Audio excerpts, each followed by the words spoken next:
Hello guys, very warm welcome in this today's video. I hope सारे लोग बहुत अच्छे होंगे, बढ़िया से पढ़ाई कर रहे होंगे।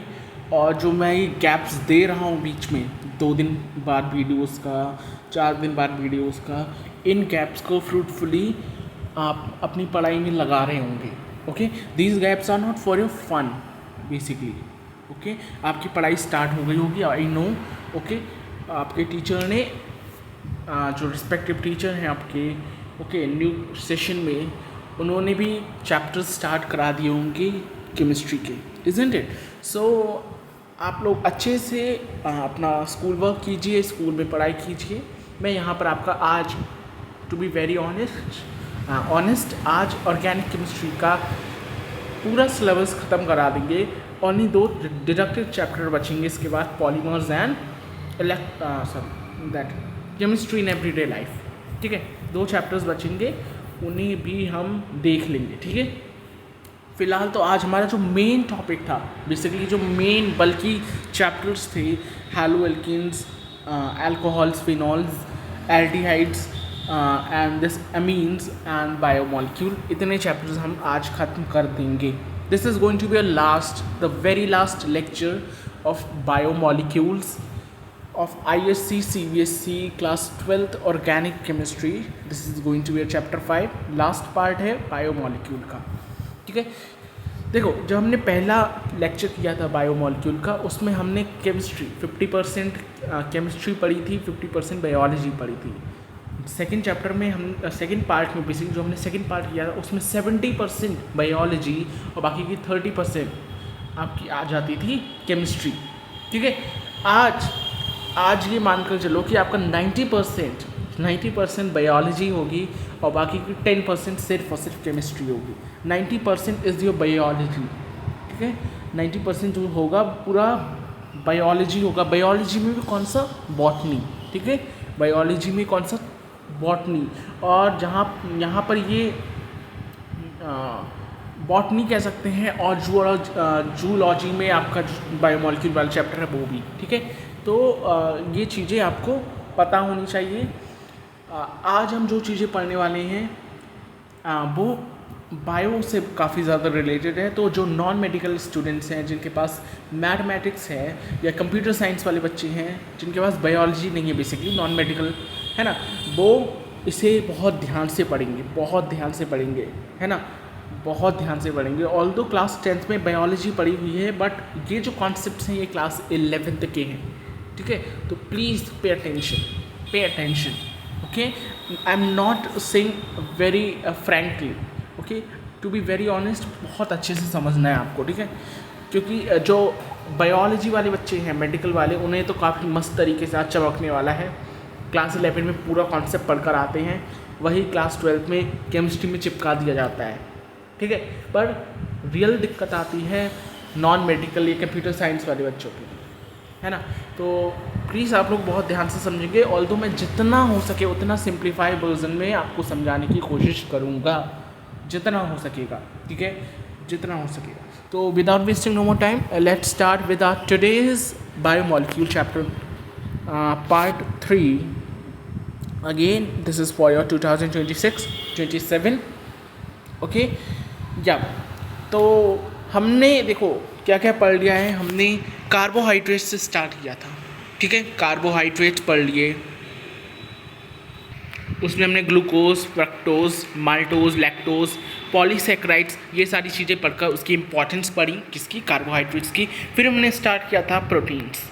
ठीक है, हमने प्रोटीन पढ़ी। प्रोटीन्स क्या होते थे? डेरिवेटिव्स होते थे हमारे अमोनिया एसिड के। ओके, अमीनो एसिड्स के, अमीनो एसिड्स के डेरिवेटिव्स होते थे, बेसिकली पॉलीमर होते थे अल्फ़ा अमीनो एसिड्स के। ठीक है, नेक्स्ट हमने क्लासिफिकेशन पढ़ा, 3 पार्ट्स में हमने उसे डिवाइड किया था, न्यूट्रल, बेसिक, एसिडिक, फिर एसेंशियल, नॉन एसेंशियल में फर्दर हमने क्लासीफाई किया था। ओके, प्रॉपर्टीज़ पढ़ी थी हमने अमीनो एसिड्स की, जिसमें मैंने एक प्रॉपर्टी आपको ज़्विट्टराइन वाली काफ़ी ज़्यादा इंपॉर्टेंट बताई थी, है ना। स्ट्रक्चर प्रोटीन का पढ़ा था हमने फिर। ठीक है, प्रोटीन का स्ट्रक्चर पढ़ने के बाद हमने टाइप्स ऑफ प्रोटीन्स पढ़े थे, कितने टाइप्स के होते हैं, प्राइमरी, सेकेंडरी में फिर आपका ग्लोबुलर एंड आपका फिर आता था आप like fibrous, isn't it, proteins में। देन आपका पढ़ा था हमने सेकेंडरी में alpha helix, beta pleated, tertiary, quaternary. ये चीज़ें पढ़ने के बाद हमने लास्ट टॉपिक कंप्लीट क्या किया था, डीनेचुरेशन ऑफ प्रोटीन। ओके, मतलब प्रोटीन को उसकी नेटिव फॉर्म से, ओरिजिनल फॉर्म से चेंज कर देना, एल्टर कर देना और उससे उसका एग्जिस्टेंस ही चेंज कर देना। बिल्कुल, इसका बहुत अच्छा एग्जाम्पल हमने पढ़ा था, coagulation of egg white and curdling of milk. ठीक है, ये कर्डिंग है, कर्डलिंग नहीं है, कर्डिंग। कर्डिंग का मतलब होता है दही बनना, कर्डिंग कहें, कर्डलिंग कहें, एक ही बात है। ठीक है, इतना पढ़ने के बाद हमने अपने लेक्चर समाप्त कर दिया था, है ना। इतना हम अभी तक पढ़ चुके हैं। तो आज हम क्या पढ़ने वाले हैं, this is going to be last lecture. Okay, और आज हम पढ़ने वाले हैं, ये ए है। ओके, आज हम पढ़ने वाले हैं हमारे एंजाइम्स के बारे में। ठीक है, बायोलॉजी में भी काफ़ी अच्छे से पढ़ा है आपने एंजाइम्स, केमिस्ट्री में तो और अच्छे से पढ़ा है, पर केमिस्ट्री में किस नाम से पढ़ा है आपने, बायोलॉजिकल कैटालिस्ट के नाम से। क्या होते थे एंजाइम्स, एंजाइम्स बायोलॉजिकल कैटालिस्ट होते थे। बायोलॉजिकल कैटालिस्ट, सबसे पहले बताओ बायोलॉजिकल क्यों कह रहे हैं, क्योंकि लिविंग बीइंग की तरह एक्ट करते थे एंजाइम्स। ठीक है, कैटलिस्ट क्यों कह रहे हैं, क्योंकि कैटलिस्ट क्या होता था, केमिस्ट्री में पढ़ा है आपने छोटी क्लास में। कैटलिस्ट क्या होता था, जो रिएक्शन को फास्टन कर दे, रिएक्शन को तेज कर दे, फास्टन कर दे। ओके, काफ़ी तेज़ी से कर दे, मतलब समझ रहे हो, एक बच्चा जो भागते भागते थक गया, अगर उसे ग्लूकॉन डी पिला दो तो जो ग्लूकॉन डी पीकर उसके अंदर एनर्जी आती है, वो ग्लूकॉन डी ने किसकी तरह वर्क किया, कैटलिस्ट की तरह वर्क किया। क्योंकि अभी तक जो बच्चा थक गया था, थक कर हल्के भाग रहा था, उसे ग्लूकॉन डी पिलाने के बाद एक इंस्टेंट एनर्जी मिली और वो भागने लगा। तो वो जो ग्लूकॉन डी है वो किसकी तरह काम करती थी, कैटलिस्ट की तरह काम करती है।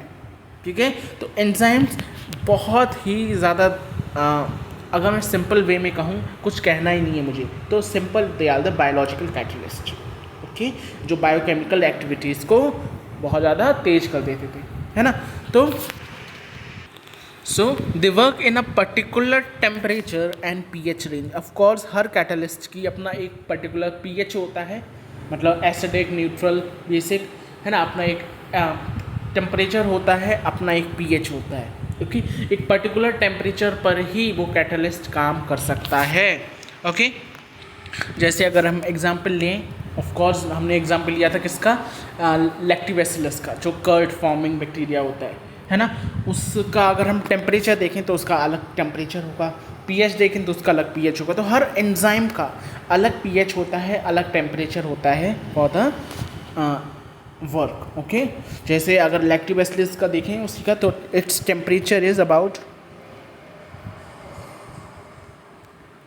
आपका इसका टेम्परेचर 32 डिग्री सेल्सियस से 35 डिग्री सेल्सियस रहता है। और इसका जो पीएच होता है, ओके, पीएच वो थोड़ा स्लाइटली एसिडिक होता है, दैट इज़ अप्रॉक्सीमेटली 6 इसका क्या रहता है, पीएच 6, मतलब थोड़ा सा एसिडिक होगा ऑफ कोर्स, है ना। अरे 6 अच्छे से बन जाए ठीक है, तो ये हमने किसके बारे में बात की, हमारे मिल्क बैक्टीरिया की, कर्ड बैक्टीरिया बेसिकली, जो कर्ड फॉर्म करते हैं। ओके, तो उनका टेम्परेचर क्या होगा, 32 degree Celsius to 35 degree Celsius. PH क्या होता है, अप्रॉक्सीमेटली 6 होता है, दैट इज़ आप कह सकते हैं कि क्या होते हैं, स्लाइटली एसिडिक होते हैं। तो हर अपने अपने रिस्पेक्टिव बैक्टीरिया का अलग अलग टेम्परेचर और पीएच होता है। ठीक है, तो मेरा इससे कहने का ये मतलब है कि हर बैक्टीरिया अपना अलग टेम्परेचर रखता है, अपना अलग ही पावर ऑफ हाइड्रोजन रखता है, दैट इज़ पीएच रखता है।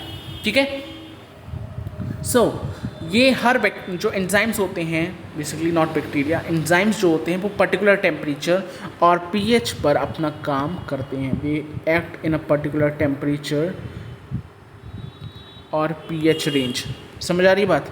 नेक्स्ट सेकंड पॉइंट क्या कहा है यहाँ पर, सेकंड पॉइंट कहा है कि एंजाइम्स जो हैं they are essential, okay, they are essential biological catalyst which are needed to catalyse biochemical reactions. जो बातें मैंने अभी बताई वही सेम लिखा हुआ है इधर, कि जो हमारे एंजाइम्स होते हैं वो बायोलॉजिकल कैटलिस्ट होते हैं, मतलब जो बायोलॉजिकल रिएक्शंस हैं, अभी जो हमने एक बायोलॉजिकल रिएक्शन पढ़ी कर्डलिंग की, ठीक है, ये क्या है, एक बायोलॉजिकल रिएक्शन है जब हम उसमें इनोकुलम डाल देते हैं, फ्यू अमाउंट ऑफ कर्ड डाल देते हैं बेसिकली, तो हमारा कर्ड बन जाता है। ये क्या है, एक केमिकल रिएक्शन है, ठीक है। अब ये केमिकल रिएक्शन कौन करा रहा है, ये करा रहे हैं हमारे एंजाइम्स। एंजाइम्स क्या था, लैक्टोबैसिलस, ओके। इसका टेम्परेचर क्या रहता है 32 degree Celsius to 35 degree Celsius. PH क्या रहता है कर्ड फॉर्म करने का 6, मतलब स्लाइटली एसिडिक होता है, ठीक है, समझ आ रही है। तो जो एंजाइम्स होते हैं ये बायोलॉजिकल कैटलिस्ट होते हैं, मतलब रिएक्शंस को, जो बायोलॉजिकल रिएक्शंस हो रही हैं उन्हें बहुत जल्दी कर देते हैं। हम लोग देखो, अगर हम वैसे ही कर्ड बनाएं तो कर्ड नहीं बनेगा, बट थोड़ा इनोकुलम डाल देते हैं, थोड़ा सा जामुन डाल देते हैं तो एकदम से कर्ड बन जाता है। क्यों, क्योंकि हमने क्या कर दिया, हमने कैटलिस्ट डाल दिया वहाँ पर। कैटलिस्ट डाल दिया मतलब क्या, उसमें रिएक्शन बहुत ज़्यादा तेज हो गई, जिसकी वजह से हमें दूसरे दिन ही हमारा दही मिल जाता है। समझ आ रही बात। तो इसलिए ये बायोकेमिकल रिएक्शंस ये जो एंजाइम्स होते हैं कैटलिस्ट होते हैं, बायोलॉजिकल कैटलिस्ट होते हैं, because they fast the biological reaction, ठीक है। आई होप आपको सेकेंड पॉइंट बिल्कुल क्लियर होगा, ठीक है। थर्ड है आपका almost all enzymes are globular proteins. Very important point, मतलब यहाँ पर क्या कहने जा रहे हैं कि ऑलमोस्ट जितने भी एंजाइम्स हैं, चाहे आप एंजाइम से मेल्टेज ले लें, ठीक है, लैक्टेज ले लें, इन्वर्टेज ले लें, ये जितने भी एंजाइम्स होते हैं ये क्या होते हैं, आपके ग्लोबुलर प्रोटीन्स होते हैं। Mark this point, very important, ठीक है। एग्जाम्पल्स का एक एग्जाम्पल मैंने अभी आपका किसका बताया था, लैक्टोज का बताया था, ओके, लैक्टोज बैक्टीरिया का बताया था, लैक्टोबैसिलस बैक्टीरिया का बताया था, ठीक है। एक एग्जाम्पल यहाँ पर लिखा हुआ है आपका इन्वर्टेज एंजाइम का। इन्वर्टेज क्या करता है, इन्वर्टेज सुक्रोज को ग्लूकोज और फ्रक्टोज में तोड़ देता है, ठीक है। अगर आपको सुक्रोज को ग्लूकोज और फ्रक्टोज में तोड़ना है तो किसकी ज़रूरत पड़ेगी, इस इन्वर्टेज की। मार्क दिस पॉइंट, ठीक है, इस इन्वर्टेज एंजाइम की ज़रूरत पड़ती है अगर हमें सुक्रोज को तोड़ना है, किसमें, ग्लूकोज और फ्रक्टोज में, ठीक है। आई होप आपको समझ आया होगा। ये एंजाइम्स आपको याद करने ही पड़ेंगे, इनकी कोई ट्रिक नहीं है आपके पास, ओके। जैसे मैं कुछ एंजाइम्स आपको लिख देता हूँ। मेल्टेज एंजाइम जो होता है ये आपका एंजाइम है, ठीक है। जो वाइट पेन से लिख रहा हूँ वो एंजाइम है, जो ऑरेंज पेन से लिखा जा रहा है वो रिएक्शन कैटलिस्ट है, मतलब कैटलाइज्ड हो रही है, मतलब किसमें ब्रेक हो रहे हैं। तो मेल्टेज क्या करता है, ऑफकोर्स नाम से समझो, मेल्टोज को किस में ब्रेक करता है, हमारा ग्लूकोज में, ठीक है। मेल्टेज को ग्लूकोज में तोड़ता है, कौन, मेल्टेज बैक्टीरिया। समझ आ रही है। नेक्स्ट अगर हम बात करें लैक्टेज की, लैक्टेज नाम से समझो, लैक्टेज क्या करता है, लैक्टेज हमारा जो लैक्टोज होता है उसको फर्दर किन में ब्रेक करता है, नंबर 1 ग्लूकोज, GLU मतलब ग्लूकोज, और नंबर 2 फ्रक्टोज। लैक्टेज नहीं, एक मिनट, लैक्टोज को ग्लूकोज और नहीं, फ्रक्टोज में नहीं, गैलेक्टोज में करता है, ओके। हाँ, इसका मुझे याद नहीं आ रहा है, आप एक बार देख लेना, ओके। आई थिंक गैलेक्टोज ही होता है या फ्रक्टोज होता है, इसमें मैं थोड़ा सा कंफ्यूज हूँ, just wait, let me check, okay, ठीक है। लैक्टोज जो है वो लैक्टेज जो है वो लैक्टोज को ग्लूकोज और गैलेक्टोज में ही ब्रेक करता है, ठीक है। अगर मैं और एग्जांपल दूं तो इन्वर्टेज तो हमने देख लिया, ओके। अब हम देखते हैं हमारा अमाइलेज। अमाइलेज का एक और नाम होता है, पता है, अमाइलेज का एक और नाम होता है पिथाइलिन। दोनों एक ही हैं, ओके। पिथाइलिन या अमाइलेज, ये क्या करता है भाई, अमाइलेज या पिथाइलिन हमारा स्टार्च को ग्लूकोज में तोड़ देता है, ठीक है, ग्लूकोज में तोड़ देता है स्टार्च को, ठीक है। और एग्जाम्पल आपके आ जाते हैं, और एग्जाम्पल आपके, हाँ, एक आता है आपका यूरिएज। यूरिएज क्या करता है, नाम से समझो, ऑफ कोर्स यूरिएज है तो क्या करेगा, यूरिया को, ओके, यूरिया को किस में ब्रेक करेगा, अमोनिया और कार्बन डाइऑक्साइड, अमोनिया NH3 और कार्बन डाइऑक्साइड गैस में हमारा यूरिएज एंजाइम कर देता है, ओके। और एक और बहुत इंपॉर्टेंट एंजाइम है, पहले इतना लिख लीजिए आप, ये एग्जाम्पल है इसकी, ठीक है, क्या है ये इसके क्या है, इसकी एग्जाम्पल है, ठीक है। फिर बता रहा हूँ, मैल्टेज, मैल्टोज को ग्लूकोज में तोड़ देता है। लैक्टेज एंजाइम क्या करता है, लैक्टोज को ग्लूकोज और गैलेक्टोज में तोड़ देता है। अमाइलेज कहें या थाइलिन कहें, पिथाइलिन कहें, जैसे आप प्रोनाउंस कर पाएँ, उसे हमें क्या करता है, स्टार्च को ग्लूकोज में तोड़ देता है। इन्वर्टेज अभी हमने पढ़ा था, इन्वर्टेज क्या कर रहा था, हमारे सुक्रोज को ग्लूकोज प्लस फ्रक्टोज में तोड़ रहा था, ओके। यूरिएज क्या कर रहा था, हमारा यूरिया को अमोनिया और कार्बन डाइऑक्साइड में तोड़ देता है, ठीक है। आई होप आपने इतना लिख लिया होगा। एक और बचता है आपका, वो बहुत इंपॉर्टेंट है, ये सब इंपॉर्टेंट है, example important important important important, सब इम्पॉर्टेंट है, ओके। एक और आपका आ रहा है यहाँ पर, ट्रिप्सिन, ट्रिप्सिन या पेप्सिन भी बोलते हैं इसी। ये क्या करता है भाई, ये हमारा प्रोटीन को, नाम समझो, ट्रिप्सिन ऑफ कोर्स प्रोटीन को किस में ब्रेक कर रहा है, हमारा प्रोटीन को ब्रेक कर देता है हमारा अमोनियो एसिड, प्रोटीन को ट्रिप्सिन, हाँ, अमीनो एसिड में, अमीनो एसिड में इम्पॉर्टेंट है। अरे चला गया, ओके, आप फिर से लिख लीजिए, मैं फिर से लिखवा देता हूँ, ट्रिप्सिन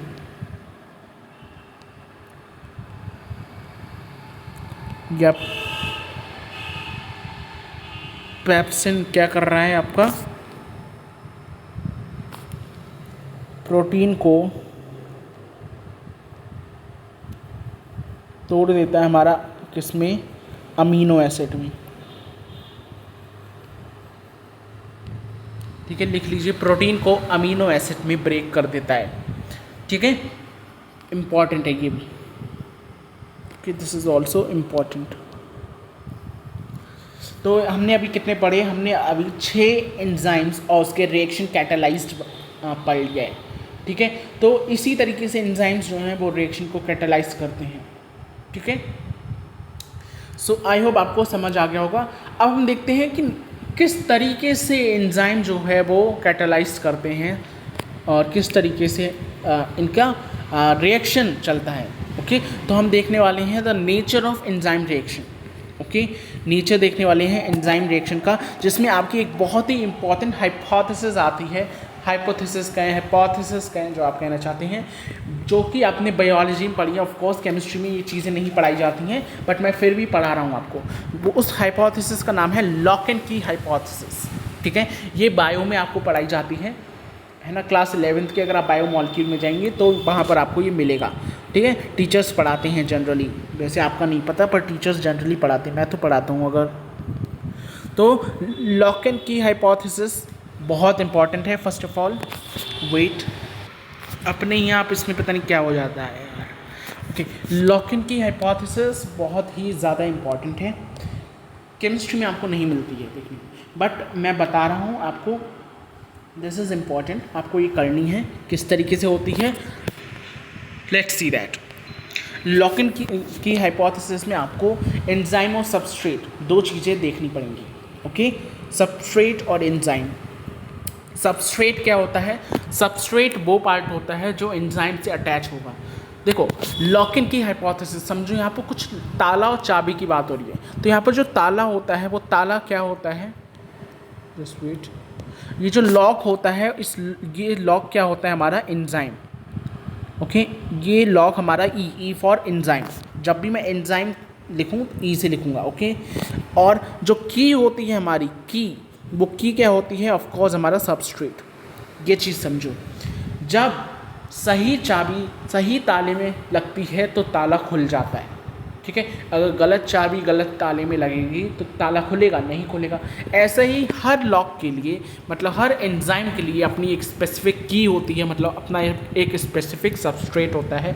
अगर वो एंजाइम और सबस्ट्रेट ज्वाइन कर लेते हैं, मिल जाते हैं, तो हमें एंजाइम जो सबस्ट्रेट है वो क्या दे देता है, प्रोडक्ट दे देता है। मतलब हमारा ताला खुल जाता है, गेट खुल जाता है। ऐसे कंपेयर करके पढ़ो, ठीक है। तो इसमें क्या हो रहा है, इसमें एक तो एंजाइम और दूसरा सबस्ट्रेट, दोनों की बात हो रही है। देखो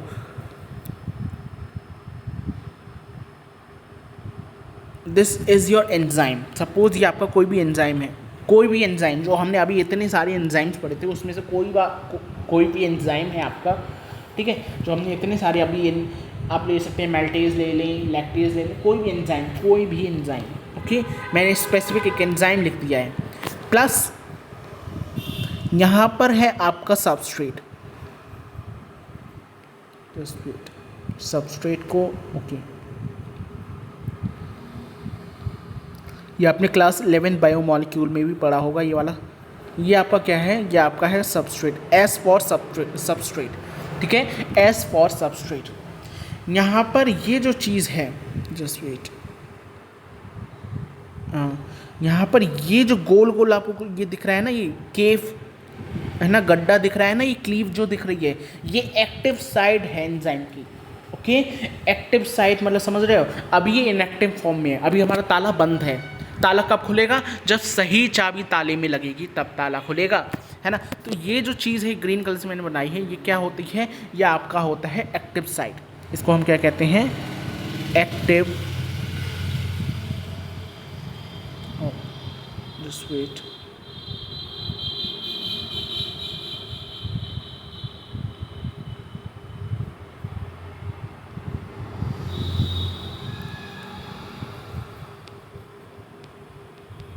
एक्टिव साइट। ये एक्टिव साइट होती है, ये स्पेसिफिक होती है हर एंजाइम के लिए। जैसे ये हमारा सबस्ट्रेट है, इस सबस्ट्रेट के लिए ये जो एक्टिव साइट होगी ये बिल्कुल परफेक्ट होगी, है ना, ये बिल्कुल परफेक्ट होगी। अब देखो क्या होगा, यहाँ पर देखो, यहाँ पर क्या होगा, ये जो एंजाइम है ये इसके एक्टिव साइट हुई, ये जो चीज़ मैंने बताई आपको लिख देता हूँ मैं यहाँ पर, एक्टिव साइट।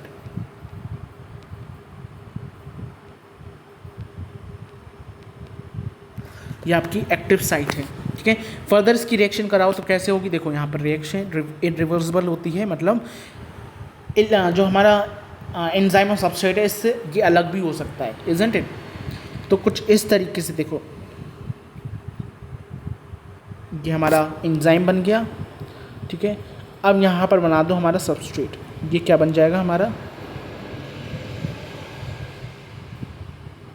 ये सबस्ट्रेट बन गया। समझना यहाँ पे बात भी क्या हुआ, यहाँ पर ये जो सबस्ट्रेट है ये अटैच हो गया हमारे किससे, एंजाइम से, ठीक है। ये सबस्ट्रेट जो है वो अटैच हो गया हमारे एंजाइम से, ये पूरा सबस्ट्रेट जो है, ये सबस्ट्रेट पूरा अटैच हो गया हमारे एंजाइम से, पूरी अच्छी तरीके से अटैच करा दो, वाह, है ना। ये सबस्ट्रेट अटैच हो गया हमारे एंजाइम से। समझ आ रही बात, क्या हुआ, पहले एंजाइम था, सबस्ट्रेट हुआ, जो सबस्ट्रेट है वो अटैच हो गया, जैसे ताला होता है ना, ये जो जैसे हमारा ये ताला होता है ना, ऐसा ही तो होता है ताला, क्या, ये जो ताला होता है ये इसकी ये होती है एक्टिव साइट, ये होती है एक्टिव साइट। और ये जो हमारी चाबी होती है,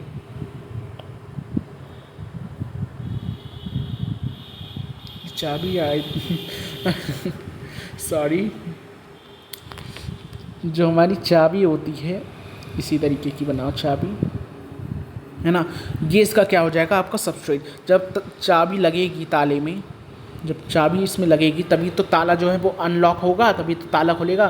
तो यही सेम कॉन्सेप्ट यहाँ पर समझो, है ना। अब क्योंकि सबस्ट्रेट लग गया भाई, सबस्ट्रेट जो है वो लग गया एंजाइम में, हमारा ये सबस्ट्रेट लग चुका है, तो हमारा क्या बन जाएगा, हमारा कुछ इस तरीके का प्रोडक्ट बनेगा। देखो यहाँ पर क्या होगा, यहाँ पर सॉरी,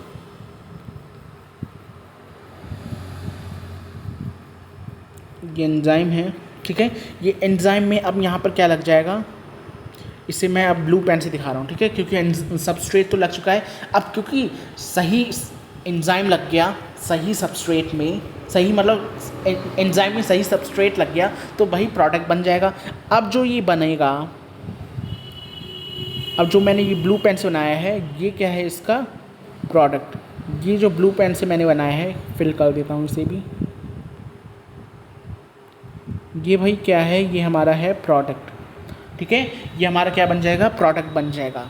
समझ रहे हो क्या हो रहा है? मतलब जब हमने ताले में चाबी, अच्छी सही चाबी डाल दी तो ताला खुल गया, अब गेट खुल जाएगा, अब हम कमरे के अंदर जा सकते हैं, घर के अंदर हम जा सकते हैं। तो ये जो हमें जो प्रोडक्ट चाहिए था, वो डिज़ायर प्रोडक्ट हमें मिल चुका है, वो हमें प्रोडक्ट मिल चुका है, ठीक है। तो नया एंजाइम प्रोडक्ट कॉम्प्लेक्स फॉर्म हो जाता है। This is the new enzyme product complex, okay. ये आप यहाँ पे लिख दीजिए, ये क्या है आपका, ये जो ब्लू पेन से लिखा है हमने, ये आपका क्या है, न्यू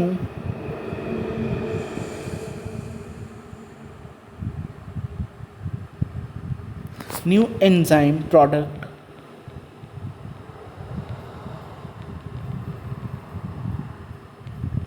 फॉर्म हो चुका है, ओके।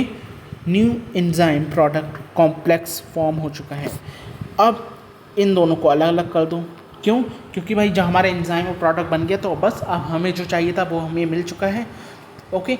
तो यहाँ पर ही आप इसे इस तरीके से लिख सकते हैं, ये प्लस आपका आ जाएगा यहाँ पर, ये समझना ये बात, ओके। ये मतलब हमें क्या मिल गया, हमें हमारा डिज़ायर प्रोडक्ट मिल गया P, और हमें हमारा डिज़ायर एंजाइम मिल गया E, ओके। दोनों अलग अलग हो गए। समझ आई लॉक इन की हाइपोथेसिस? समझ आई होप, मतलब मैंने काफ़ी अच्छे से समझाने की कोशिश की है, आई होप आपको समझ आ गई होगी, ठीक है। तो लास्ट में क्या होगा, लास्ट में जो एंजाइम है वो रिलीज़ कर देता है प्रोडक्ट को, और फ्रीली हमारा क्या हो जाता है, फ्रीली न्यू सबस्ट्रेट के साथ बाइंड होने के लिए तैयार हो जाता है। मतलब जो हमारा पहले सबस्ट्रेट था, अब उस सबस्ट्रेट का हमने क्या बना दिया, उस सबस्ट्रेट का हमने प्रोडक्ट बना दिया, उस सबस्ट्रेट का हमने क्या बना दिया, प्रोडक्ट बना दिया। अब ये दोनों अलग हो जाते हैं, ये अलग हो जाता है, ये अलग हो जाता है ना, जैसे ये अलग हो गए, ये अलग हो गए। अब ये जो एंजाइम है दोबारा ज्वाइन करता है नए सबस्ट्रेट से, जिससे कि हमारा नए सबस्ट्रेट से, जिससे कि नया प्रोडक्ट हमारा बन सके, ठीक है, जिससे कि नया प्रोडक्ट हमारा बन सके। अच्छे से बना लो, खूब अच्छे तरीके से। आई होप मैंने जितने अच्छे से समझाने की कोशिश की हो उतने अच्छे से आपको समझ में आया होगा, ठीक है। ऑल्दो ये बायोलॉजी का पूरा पार्ट है, बायोमॉलिक्यूल के बायो में ये पूरा पार्ट आता है, केमिस्ट्री में ये नहीं समझाया जाता, पर मैंने आपको समझाया है, ओके। इसके कई सारे पॉइंट आपके आ जाते हैं, ओके। एक आपका आता है जब आपका सबस्ट्रेट जो है वो बाइंड ही नहीं करता, मतलब एक्टिव साइट जो है वो चेंज हो जाती है, उसमें कोई कुछ मतलब क्या आ जाता है, दिक्कत आ जाती है ना। तो उसकी वजह से कॉन्फ़िगरेशनल या शेप जो है एक्टिव साइट का वो चेंज हो जाता है, जिसकी वजह से सबस्ट्रेट बाइंड नहीं कर पाता, ओके। ये क्या होता है, ये नॉन कॉम्पिटिटिव इनहिबिशन होता है, जो मैंने अभी केस आपको बताया ना, एंजाइम जो होता है उसमें सबस्ट्रेट जो है वो फिट नहीं हो पाता, उसकी एक्टिव साइट चेंज हो जाती है, जिसकी वजह से जो सबस्ट्रेट है वो फिट नहीं हो पाता, और जिसकी वजह से हमारा न्यू प्रोडक्ट फॉर्म नहीं हो पाता। ये कब होता है, ये होता है आपका जब हम लोग साइनाइड पॉइजनिंग के केस में, मतलब किसी ने साइनाइड पॉइजनिंग कर लिए, कहते नहीं कि उसने जहर खा लिया बेसिकली, तो वो जो जहर क्या काम करता है, जहर हमारे एंजाइम की शेप को ही भाई बदल देता है, जो एक्टिव साइट है उसको ही चेंज कर देगा। अब एक्टिव साइट को ही चेंज कर दिया तो इंसान बच ही नहीं सकता, एनी हाउ बच ही नहीं सकता, ठीक है। यही केसेस होते हैं आपके बायो में, आप ये सारी चीज़ें बायोमॉलिक्यूल में पढ़ लेते हैं। आई डोंट नो मैं आपको क्यों बता रहा हूँ ये सारी चीज़ें ठीक है। इतना आई होप आपने लिख लिया होगा। लॉक इन की हाइपोथेसिस इम्पॉर्टेंट है, ठीक है, इम्पॉर्टेंट है। केमिस्ट्री में ये पढ़ाते नहीं हैं, बट मैंने आपको पढ़ा दी, ठीक है। चलिए समझते हैं अब हम विटामिन्स को, विटामिन्स कहें, विटामिन्स कहें, जो आप कहना चाहते हैं वो आप कहें, ठीक है। एंजाइम्स पढ़ लिया, एक हाइपोथेसिस पढ़ ली, लॉक इन की हाइपोथेसिस। अब हम चलते हैं हमारे किसकी तरफ, विटामिन्स की तरफ, ओके। विटामिन्स क्या होते हैं, विटामिन्स अगर मैं बहुत ही लेमन लैंग्वेज में कहूँ, बहुत ही साधारण ऑर्डिनरी लैंग्वेज में कहूँ, तो नाम से ही शब्द को तोड़ो। नंबर 1 इज़ बिट, ओके, और नंबर 2 इज़ अमीन, ठीक ठीक है। बिट का मतलब यहाँ पे क्या है, वाइटल।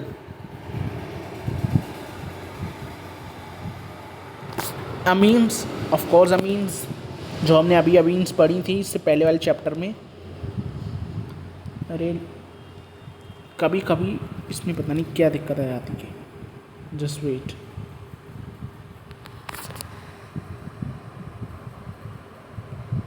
विट का मतलब है आपका वाइटल। अमीन का मतलब ऑफ कोर्स अमीन्स हैं।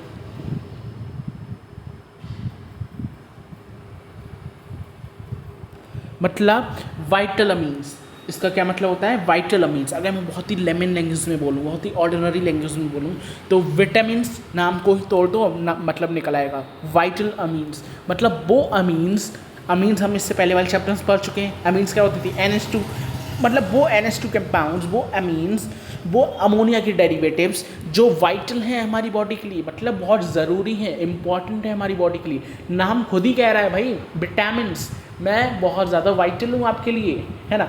तो वही हमारे अमीन्स होते हैं, ठीक है। इतना समझ आया। अब चलो इसकी किताबी भाषा पढ़ लेते हैं, है ना। किताबी भाषा क्या कहता है कि vitamins are group of organic compounds, okay, which are required in a very small amount for the healthy growth and functioning of animal organism. Okay, समझ आ रहा है मैंने क्या कहा। वाइटल अमीन्स मतलब ये ऐसे ऑर्गेनिक कंपाउंड्स होते हैं जो हमें बहुत थोड़ी सी अमाउंट में चाहिए होते हैं, बहुत थोड़ी सी। वाइटल हमने क्यों पढ़ा था, क्योंकि वो हमारे वाइटल एसेंशियल अमीनो एसिड्स क्या होते थे, एसेंशियल अमीनो एसिड, वो अमीनो एसिड्स जो बहुत थोड़ी सी मात्रा में हमारे बॉडी में फॉर्म होते थे, है ना। तो ऐसा ही कुछ यहाँ पर ये समझो कि जो विटामिन्स होती हैं ये हमारी बहुत ही ट्रेस अमाउंट में हमारी बॉडी में फॉर्म होते हैं, जो कि बहुत ज़रूरी हैं for the better functioning and growth of an organism की functioning, overall body structural functioning, okay, overall body functioning और ग्रोथ के लिए बहुत इंपॉर्टेंट है ये, ओके। ये बॉडी में सिंथेसाइज नहीं हो सकती, please mark this point and this is very important. यही बता देगा क्यों ये वाइटल है, यही पॉइंट बता देगा कि भाई ये वाइटल क्यों हैं, क्यों, क्योंकि भाई ये हमारी बॉडी में सिंथेसाइज ही नहीं होते, हमें डाइट से नहीं लेना होता है, that's why these are vital. Concept समझ आया, कॉन्सेप्ट समझ आया तो please like the video, okay. क्यों है ये वाइटल, क्योंकि ये हमारी बॉडी में सिंथेसाइज नहीं हो सकते भाई, इन्हें हमें डाइट से ही लेना पड़ेगा, फ्रॉम द आउटसाइड सोर्स हमें लेना पड़ेगा, ठीक है। विटामिन को आजकल विटामिन के सप्लीमेंट्स लेते हैं आप लोग, विटामिन ई के कैप्सूल्स, विटामिन सी के कैप्सूल्स, है ना, एंड व्हाट नॉट, आप लोग बहुत सारी चीज़ें लेते हैं। तो ये क्या होते हैं, ये हमारे बेटर फंक्शनिंग के लिए होते हैं, जो कि बॉडी हमारी इन्हें सिंथेसाइज नहीं करती है, ओके, इसलिए ये वाइटल होते हैं। कोई चीज़ वाइटल क्यों है, क्योंकि हमारे अंदर उसकी कमी है, इसलिए वो वाइटल है, ओके। तो आई होप आपको विटामिन्स जो हैं वो समझ आई होंगी, विटामिन्स क्या होती हैं, ठीक है। नेक्स्ट पॉइंट जो है वो बहुत इंपॉर्टेंट है, क्योंकि हम देखने वाले हैं द टाइप्स ऑफ विटामिन्स, कितने टाइप्स की विटामिन्स होती हैं, उन टाइप्स को देखने वाले हैं। बेसिकली विटामिन्स आपकी दो टाइप की होती हैं, fat soluble vitamins and water soluble vitamins. दो टाइप्स की विटामिन्स होती हैं, दोनों इतनी इंपॉर्टेंट है कि अक्सर पूछ ली जाती हैं। 1 2 3 4 एंड 5 पूरा भर दो इसे स्टार से, मतलब ये मजाक नहीं कर रहा हूँ, ये भरना मेरा क्या डिज़ाइन बना रहा हूँ मैं, ये डिज़ाइन नहीं है, ये इंपॉर्टेंस बताता है इस चैप्टर की, इस टॉपिक की इंपॉर्टेंस बताता है, ये डिज़ाइन नहीं है ये, ठीक है। ये समझ रहे हो कि यार ये डिज़ाइन बन रही है, ये डिज़ाइन नहीं है, इंपॉर्टेंस बता रहा है भाई। इतने सारे स्टार्स मतलब इतनी सारी इंपॉर्टेंस इसकी, इतना इंपॉर्टेंट टॉपिक है, इतना इंपॉर्टेंट टॉपिक है कि भाई आ ही जाता है। ये क्यों आता है, बहुत इंपॉर्टेंट है इसलिए आता है, ठीक है। दो टाइप्स के होते हैं, fat soluble vitamins and water soluble vitamins, ठीक है। क्या होते हैं ये फैट सॉल्युबल विटामिन्स, नाम से समझो, जो फैट में सॉल्युबल हो, ओके, जो ऑयल में सॉल्युबल हो, जो वाटर में सॉल्युबल ना हो, समझना। वो फैट सॉल्युबल विटामिन्स वो होते हैं which are soluble in fat and oils, जो ऑयल और फैट में सॉल्युबल हो, मतलब सैचुरेटेड ऑयल्स में, जो सैचुरेटेड ऑयल्स होते हैं उनमें सॉल्युबल हो, बट वाटर में इनसॉल्युबल हो। क्यों, क्योंकि ये सिर्फ क्या है, फैट सॉल्युबल विटामिन, नाम से समझना, ओके, नाम से समझना। फैट आ गया तो मतलब क्या होंगे, ये फैट में सॉल्युबल होंगे, वाटर में इनसॉल्युबल होंगे, ठीक है। Next very important point, these are stored in liver and adipose tissues. ये कहाँ हमारे रहते हैं? लिवर में और एडिपोज टिश्यूज़ में। एडिपोज टिश्यूज़ कौन से होते हैं? जो फैट टिश्यूज़ होते हैं, फैटी टिश्यूज़, ओके, जो क्वेश्चन की तरह काम करते हैं वो वाली टिश्यूज़, उनमें ये स्टोर रहते हैं। एग्जाम्पल क्या है? एग्जाम्पल आपका आता है इसमें, एग्जाम्पल बहुत इंपॉर्टेंट है, जहाँ जहाँ स्टार लगा रहा हूँ वो सारी चीज़ें इंपॉर्टेंट है, इसलिए पूरा टॉपिक इंपॉर्टेंट है। विटामिन ए, डी, ई, के, ये सारे विटामिन आपके क्या होते हैं? एसेंशियल या sorry fat soluble vitamins, okay. ये विटामिन ए, डी, ई, के, ये क्या होते हैं? आपके फैट सॉल्युबल विटामिन्स, ठीक है। ये सारे क्या होते हैं? आपके फैट सॉल्युबल विटामिन्स, जो कि लिवर और एडिपोज टिश्यूज़ में क्या रहते हैं? स्टोर रहते हैं। समझ आया? फैट सॉल्युबल विटामिन्स क्या होते हैं? अभी मैं एक टेबल भी लाया हूँ, उस टेबल को भी करेंगे, ठीक है, टाइप्स ऑफ विटामिन्स। नेक्स्ट आता है आपका वाटर सॉल्युबल विटामिन। सिंपल सी बात है, जो फैट में ना सॉल्युबल हो, वाटर में सॉल्युबल हो, वो विटामिन्स। तो water soluble vitamins again important point है, these are soluble in water, क्योंकि नाम से ही समझो, वाटर सॉल्युबल विटामिन्स तो वाटर में ही सॉल्युबल होंगे ना, समझ रहे हो? वाटर सॉल्युबल विटामिन्स किस में होंगे? वाटर में सॉल्युबल होंगे। तो इन्हें हमें, क्योंकि वाटर्स में सॉल्युबल होते हैं, तो सिंपल सी बात है, हम रोज़ पानी पीते हैं, हमारे अंदर 70% ऑफ वाटर रहता है, वाटर में सॉल्युबल होते हैं, तो रोज ये विटामिन्स हमारे अंदर सॉल्युबलाइज होते रहते हैं, रोज़ सॉल्युबलाइज होते रहते हैं, रोज़ एक्सक्रीट आउट होते रहते हैं, रोज़ एलिमिनेट आउट होते रहते हैं बॉडी से, through urea, through urine, through like faeces, इनके थ्रू एक्सक्रीट आउट होते रहते हैं। क्योंकि वाटर सॉल्युबल है, तो रोज़ भाई पानी हम यूरिन करते हैं, पानी यूरिन के थ्रू पानी में ये लोग निकल जाते हैं। कौन लोग? ये विटामिन्स, ठीक है, ये वाटर सॉल्युबल विटामिन्स। तो इसलिए यहाँ पे कहा जाता है कि हमें ये विटामिन्स रेगुलर लेने चाहिए, ये हमारी बॉडी में स्टोर नहीं रहते, यूरिन के थ्रू निकल जाते हैं, ठीक है। So has to take regularly since they excrete out through urine and can not store, ठीक है, समझ आया? एक एक पॉइंट मैं आपको समझा रहा हूँ जिससे आपको समझ आए, मैं इसलिए पढ़ता भी नहीं हूँ, सिर्फ समझा देता हूँ जिससे आप लोग समझ लें, है ना। एग्जाम्पल, वेरी इंपॉर्टेंट एग्जाम्पल, इस पर तो 2 स्टार लगाओ, क्योंकि इसमें एक आ जाता है एक्सेप्शन, एक एक्सेप्शन आ जाता है। विटामिन बी एंड सी आपका क्या हो जाता है? Water soluble vitamin, except vitamin B12। देखो यहाँ पर विटामिन बी में भी सब डिविजन्स होते हैं, vitamin A, vitamin B, vitamin C, इन सब में सब डिविजन्स होते हैं, सबको पता है ना। तो यहाँ पर विटामिन बी में से विटामिन B12 है, जो कि हमारा क्या है? फैट सॉल्युबल विटामिन है, ठीक है। ये जो B12 विटामिन है, ये हमारा फैट सॉल्युबल विटामिन है। बाकी सारे विटामिन बी और सी हमारे क्या है? वाटर सॉल्युबल विटामिन है। तो क्योंकि एक्सेप्शन है इसलिए इंपॉर्टेंट है, प्लीज़, ठीक है, याद रखेंगे, ये एक्सेप्शन है। एक्सेप्शन वाली चीज़ तो ज़रूर पूछी जाती है, ये चीज़ आप याद रखेंगे। विटामिन B12 हमारा क्या है? दिस इज़ आर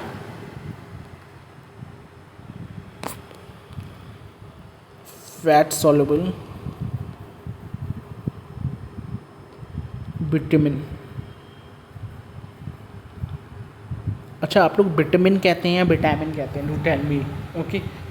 वैसे आप कुछ भी कहते हो, मुझे कैसे पता चलेगा? क्योंकि लिखना तो आपको सेम स्पेलिंग है, ठीक है। आई होप आपको समझ आया होगा। यहाँ पर विटामिन B12 एक्सेप्शन है, जो कि क्या है? हमारा फैट सॉल्युबल विटामिन है, ठीक है। बाकी विटामिन बी और विटामिन सी के सारे विटामिन आपके क्या होते हैं? वाटर सॉल्युबल विटामिन होते हैं। यहीं तक विटामिन आपका था, दैट्स इट, इतना ही विटामिन था आपका, ओके। अच्छा, एक और पॉइंट यहाँ पर आ जाता है कि जो विटामिन सी है, इसका एक और नाम होता है, ठीक है। यहाँ पर एक और पॉइंट आ जाता है आपका, विटामिन सी को हम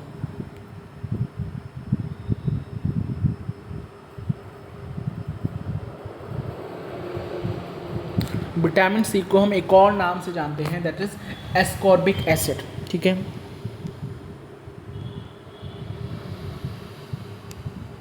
जस्ट वेट,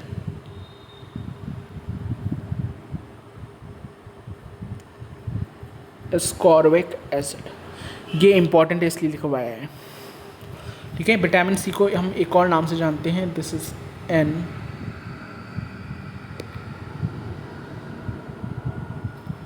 ठीक है। विटामिन सी को हम एस्कॉर्बिक एसिड के नाम से जानते हैं, ठीक है। आई होप आपको क्लियर हो गया होगा। बस यहीं तक विटामिन आपको पढ़नी थी, ठीक है। Vitamin and types of vitamin आपको आई होप समझ आ गई होगी।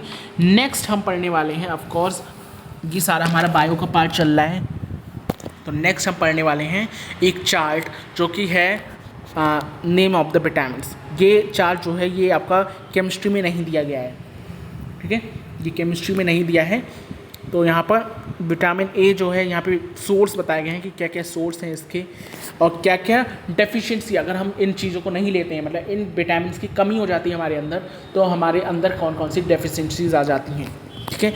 विटामिन ए का सोर्स है आपका carrot, fish, liver, oil, butter and milk, ये आपके क्या हो जाते हैं सोर्स। और फिर हमें कौन सी प्रॉब्लम हो जाती है, ज़ीरोफ्थैल्मिया क्या हो जाता है आपका, ज़ीरोफ्थैल्मिया बहुत बेसिकली आपको एक मेडिकल टर्म है, ये बहुत बड़ा चढ़ा कर लिख दी गई है क्योंकि आप मेडिकल के स्टूडेंट हैं। सिंपली समझो ये होता है आपका ड्राई आई मतलब जब भी आपके आई लुब्रिकेट नहीं होती है, टीयर क्या होते हैं वो लुब्रिकेट करते हैं हमारी आई को, मतलब जब भी हमारी आँखों में आंसू नहीं होते हैं, समझ रहे हो आंसू कितने ज़रूरी हैं। जब हमारी आँखों में आंसू नहीं होते हैं तो हमारी आँख कैसी हो जाती है, सुपर ड्राई, बहुत ड्राई हो जाती है, जिसकी वजह से रेडनेस आ जाती है, इज़न्ट इट। तो वो जो ड्राई आई होती है वो उसी कंडीशन को हम क्या बोलते हैं, xerophthalmia. This is nothing but the dry eye, ठीक है, ये आपका ड्राई आई होता है ज़ीरोफ्थैल्मिया। और नाइट ब्लाइंडनेस तो आप सब जानते ही हैं, ठीक है। Next vitamin B1, okay, thymine जिसे हम कहते हैं, इसका सोर्स होता है आपका milk, green vegetables, cereals and yeast. Disease क्या हो जाती है आपकी, बेरी में आपको भूख नहीं लगती, बिल्कुल भूख खत्म हो जाती है, ओके। ग्रोथ जो है वो रिटार्ड हो जाती है, ख़त्म हो जाती है ग्रोथ, जब खाओगे नहीं तो ग्रोथ कैसे आ जाएगी, है ना। नेक्स्ट आपका आता है विटामिन B2 जिसे हम रिबोफ्लेविन भी कहते हैं, रिबोफ्लेविन। इसका हमारा सोर्स क्या होता है, एग वाइट, जो एग वाइट होता है उसे वो milk, liver, kidney, okay, milk, liver, kidney, एक मिनट, ये सोर्स होता है आपका B2 का, ओके। नेक्स्ट आपका क्या क्या डेफिशिएंसीज हो जाती हैं इसमें, डाइजेस्टिव डिसऑर्डर्स हो जाते हैं, सीलियोसिस हो जाता है। सीलियोसिस का मतलब होता है आपको जो माउथ है ना, जो आपके लिप्स होते हैं, लिप्स के साइड में, आपके लिप्स में बेसिकली फट जाते हैं, आपके होठ के पास में, जो ये बना देता हूँ यार इतना समझाने से अच्छा, ये जो लिप्स हैं सपोज, ओके, ये लिप्स हैं वो ये जो लिप्स होते हैं इसके साइड में क्रैक्स आ जाते हैं, बेसिकली साइड में क्रैक्स आ जाते हैं, ओके, ये होता है आपका क्या, सीलियोसिस, ओके। नेक्स्ट आपका क्या हो जाता है, burning sensation of the skin में बर्निंग सेंसेशन हो जाता है। नेक्स्ट आपकी आती है विटामिन B6 जिसे हम कहते हैं पेरिटॉक्सिन। ये इसका मेन सोर्स आपका होता है मिल्क, सीरियल्स, योगर्ट, ईस्ट, ये सारे इसके हो जाते हैं सोर्सेस, ओके। इसके क्या होते हैं, मिल्क हो गए, सीरियल्स हो गए, सीरियल्स क्या होते हैं, जितने आपके बाले, मेज, ओके, ग्राम्स, ये सारे होते हैं, ये सीरियल्स होते हैं। एग योल्क हो गया, ओके, ग्राम्स, चने बेसिकली, एंड ईस्ट समझ आ रहा है क्या होता है ईस्ट, जिससे जलेबी वगैरह वो टूटती हैं, ओके। नेक्स्ट मैं कहाँ पर था, ओके, विटामिन B6 पेरिडॉक्सिन जिसे हम बोलते हैं, इसका सोर्स क्या होता है, milk, cereals, egg yolk and grams and yeast. Deficiency disease क्या होती है इसकी, कन्वल्जन्स, ओके, इसे हम कन्वल्जन्स भी कहते हैं, कन्वल्जन्स। इसका मतलब क्या होता है, बेसिकली मैं इसका मतलब समझा देता हूँ आपको। आपका ये होता है आपका brain disorder, basically brain disorder होता है जिसमें आपका जो बॉडी है वो इनवॉलेंट्री एक्शंस करने लगती है, मतलब अपने विल के हिसाब से एक्शन नहीं करती, इनवॉलेंट्री एक्शंस इसमें होने लगते हैं, okay. Basically automatic relaxation and contraction of the body हो जाता है इस डिजीज़ में, कॉन्वल्यूजन्स में, ठीक है। इसकी करेक्ट प्रोनाउंसिएशन क्या होगी, कॉन्वल्यूजन्स, ठीक है, देख लीजिए, कॉन्वल्यूजन्स। नेक्स्ट आता है आपके पास विटामिन B12। अभी हमने पढ़ा है विटामिन B12 किसका सोर्स होता है, मेन सोर्स क्या होता है इसमें, fish, meat, egg and curd, ये इसके हो जाते हैं मेन सोर्सेज। इसमें आपकी क्या हो जाती है, पेर्नीशियस एनीमिया, इसमें इसका डिसऑर्डर है, ओके। पर्नीशियस एनीमिया, समझो यहाँ पर एनीमिया मतलब खून की कमी, ब्लड की डेफिशिएंसी। तो यहाँ पर क्या हो जाता है, आरबीसी डेफिशिएंट हो जाती है हीमोग्लोबिन में। हीमोग्लोबिन में आरबीसी ही ख़त्म हो गई, इरिथ्रोसाइट्स ही ख़त्म हो गई, है ना। तो ये हो जाता है पर्नीशियस एनीमिया। विटामिन सी सबको पता है, जैसे मैंने कहा एस्कॉर्बिक एसिड इसे बोलते हैं, मैंने बता दिया है आपको, ओके। इसका मेन सोर्स क्या है, amla, very rich in vitamin C, very rich, okay. Citrus fruits like आपके ऑरेंजेस हो गए, लाइक आपका ग्रेप्स हो गए, इजंट इट, लाइक आपके वो जो होता है, क्या होती है, मौसमी, क्या कहते हैं इसे इंग्लिश में, मैं भूल रहा हूँ, ओके। मौसमी हो गई, and all these are rich, highly rich in citrus fruits, मतलब विटामिन सी, जितने भी सिट्रस फ्रूट्स हो गए। And sorry, green leafy vegetables जितनी होती हैं, ओके, ग्रीन लीफी वेजिटेबल्स, ये सारे vitamin C that is ascorbic acid की काफ़ी रिच कंटेंट होते हैं। इसकी डेफिशिएंसी से ऑफ कोर्स क्या हो जाता है, स्कर्वी हो जाती है। स्कर्वी समझ रहे हो क्या, ब्लीडिंग गम्स, गम्स जो हैं, जो मसूड़ हैं, उनमें ब्लीडिंग होने लगती है, स्कर्वी, ठीक है। ये मेडिकल टर्म से आप डर मत जाना, ऑल्दो ये देखो आपको याद करना पड़ेगा क्योंकि क्वेश्चन आ जाता है, सिंपल सी बात है। तो अगर आप मेडिकल टर्म्स ज़्यादा यूज़ करेंगे तो ज़्यादा अच्छा एक्सप्रेशन पड़ेगा। No matter you are who, मतलब who you are, sorry, no matter who you are, medical student और नॉन मेडिकल, पर आपको ये टर्म्स आपको ज़रूर यूज़ करनी है, ठीक है। विटामिन डी, सिंपल सी बात है, विटामिन डी क्या होता है, कहाँ मिलता है विटामिन डी, यार ये सबसे बढ़िया हमारे सूरज देवता, हमारा sun is the best and best example ever of vitamin D.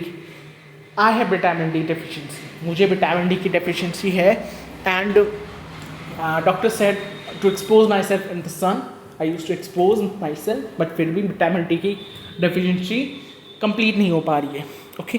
तो किस किस में होती है, फिश में होती है जो कि मैं खाता नहीं हूँ, एग योल्क में होती है जो कि मैं खाता नहीं हूँ, बेसिकली इजंट इट। तो सिर्फ मेरे पास एक ही माध्यम है, हमारी धूप, प्यारी प्यारी जग से न्यारी धूप, है ना, उसी में बैठ सकते हैं यार, और कुछ तो खा नहीं सकते, इजंट इट। नेक्स्ट इसका जो है डेफिशिएंसी जो है इसकी क्या क्या डेफिशिएंसी होती है, इससे क्या हो जाता है, ऑफ कोर्स एस्ट्रोमलेशिया, एस्ट्रो का मतलब, ऑस्ट्रियो का मतलब होता है आपकी ये बोन्स, ओके। मलेशिया मतलब pain, I know how painful my legs use to do, okay, sorry मैंने गलत बोला हो तो ओके। एस्ट्रोमलेशिया का मतलब होता है आपका जॉइंट पेन, मतलब आपके लेग्स में, मैं अपना वो एक्सपीरियंस बताता हूँ, जो लेग्स आपके नी पार्ट से नीचे वाला जो होता है, ओके, जो कि नी पार्ट से नीचे वाला एरिया होता है, इतना दर्द करता है, एक्सट्रीमली एक्ट करता है, बहुत ज़्यादा ज़ोर से एक्ट करता है, ओके। सो इट्स ऑस्टियोमलेशिया, मतलब जॉइंट में बहुत ज़्यादा पेन होना। इन एडल्ट्स में बेसिकली, वैसे मुझे नहीं पता मुझे बीमारी क्यों है, पर ये मुझे भी होता है, isn't it. And soft bones में बहुत ज़्यादा दिक्कत होती है। एंड रिकेट्स ऐसा कोई भाई मुझ में नहीं है, रिकेट्स का मतलब होता है चिल्ड्रंस में बोन्स को लेकर कोई डेफिशिएंसी हो जाती है, इसमें लिखा हुआ भी है बोन डिस्फॉर्मिलिटीज़ इन चिल्ड्रन, मतलब बोन्स इधर से उधर डिस्फॉर्म हो जाती हैं, उनके जो क्या कह सकते हैं स्ट्रक्चर है, वो स्ट्रक्चर चेंज हो जाता है, ओके। ये बहुत ज़्यादा उसमें होता है, बहुत किस केस में, बहुत ज़्यादा लाइक सीवियर केसेस में, बेसिकली बहुत सीवियर केसेस में ये सिम्टम होता है, वरना जनरली इट्स मेरा माइल्ड स्टेज चल रहा है, मुझे ऐसा कोई सिम्टम है नहीं, ठीक है। Next vitamin E, of course vitamin E किस में होता है, आपका vegetable oils like sunflower oils, wheat germ oil etcetera, इन सब में विटामिन ई होता है, ओके। इससे क्या हो जाता है आपका increased fragility of RBCs and muscular weakness, मतलब जो हमारी आरबीसीज होती हैं बहुत ज़्यादा कमज़ोर हो जाती हैं, ओके। हमारी मसल जो है वो बहुत ज़्यादा कमज़ोर हो जाती है विटामिन ई की डेफिशिएंसी से, ओके। बेस्ट सोर्स क्या है इसका, vegetable oils like sunflower oils, like आपके मस्टर्ड ऑयल्स हो गए, व्हीट जम्प ऑयल हो गई, ये सारे ऑयल इसके बेस्ट एग्जाम्पल हैं। लास्ट आपका आता है विटामिन के। विटामिन के का भी सेम ही सोर्स है आपका, जो ऑयल्स होते हैं आपके वेजिटेबल ऑयल्स हो गए, सनफ्लावर ऑयल्स हो गए, ये आपके इसके मेन सोर्सेज हैं। इसका सिम्टम क्या होता है बेसिकली डिसऑर्डर, जो हम डेफिशिएंसी डिजीज़ पढ़ रहे हैं, इसका डेफिशिएंसी डिजीज़ क्या है आपका, इंक्रीज ब्लड क्लॉटिंग टाइम, मतलब ब्लड क्लॉटिंग टाइम इंक्रीज हो जाता है। मतलब अगर आपको चोट लगी तो ऑन द स्पॉट उसमें ब्लड क्लॉट नहीं होगा, थोड़ा टाइम लेगा, ठीक है, थोड़ा टाइम लेगा, तब तक ब्लड बहता ही रहेगा। तो ये पूरा का पूरा चार्ट इज़ वेरी इंपॉर्टेंट, चाहे मेडिकल स्टूडेंट हो चाहे नॉन मेडिकल हो, सबका मतलब मैंने बता दिया है। और मैंने ऐसा चार्ट यूज़ किया है जिसमें आपको मतलब कुछ टर्म्स के मतलब भी लिखे हुए हों, ठीक है, इसलिए मैंने ऐसा चार्ट आपको यूज़ किया है। जिस टर्म का मतलब समझ नहीं आया वो मैंने आपको बता दिया, ठीक है, ये बहुत इंपॉर्टेंट है, इसे याद रखेंगे, ठीक है। नेक्स्ट हम पढ़ने वाले हैं न्यूक्लिक एसिड के बारे में, ठीक है। न्यूक्लिक एसिड्स क्या होता है, nucleic acids, let's see that. देखो न्यूक्लिक एसिड को बताने के लिए मैं यहाँ पर एक चीज़ बनाता हूँ, see this is your cell, हमारी ह्यूमन की सेल ले लो, ठीक है, दिस इज़ योर सेल। अब सेल के अंदर ही ध्यान से देखेंगे, यहाँ पर सेल के अंदर ही आपका ये जो है ये आपका क्या है, ये आपका क्या है, न्यूक्लियस, ठीक है। सेल, ये तो सेल है आपकी बेसिकली, ठीक है, this is what your nucleus,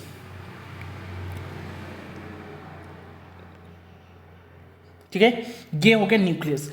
अब यहाँ पे ध्यान समझो, न्यूक्लियस के अंदर ही आपको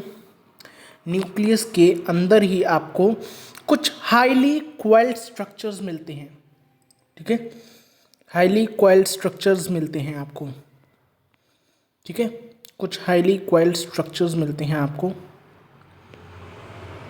ओके। इस तरीके से मैं डायरेक्ट उसे ही बना रहा हूँ, चलो देखो एक मिनट, जस्ट वेट।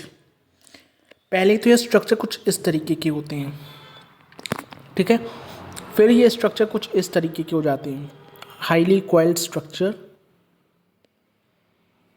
ठीक है। ये मैंने बनाया, this is what your chromatid, ये आपका क्या होता है, क्रोमेटिड।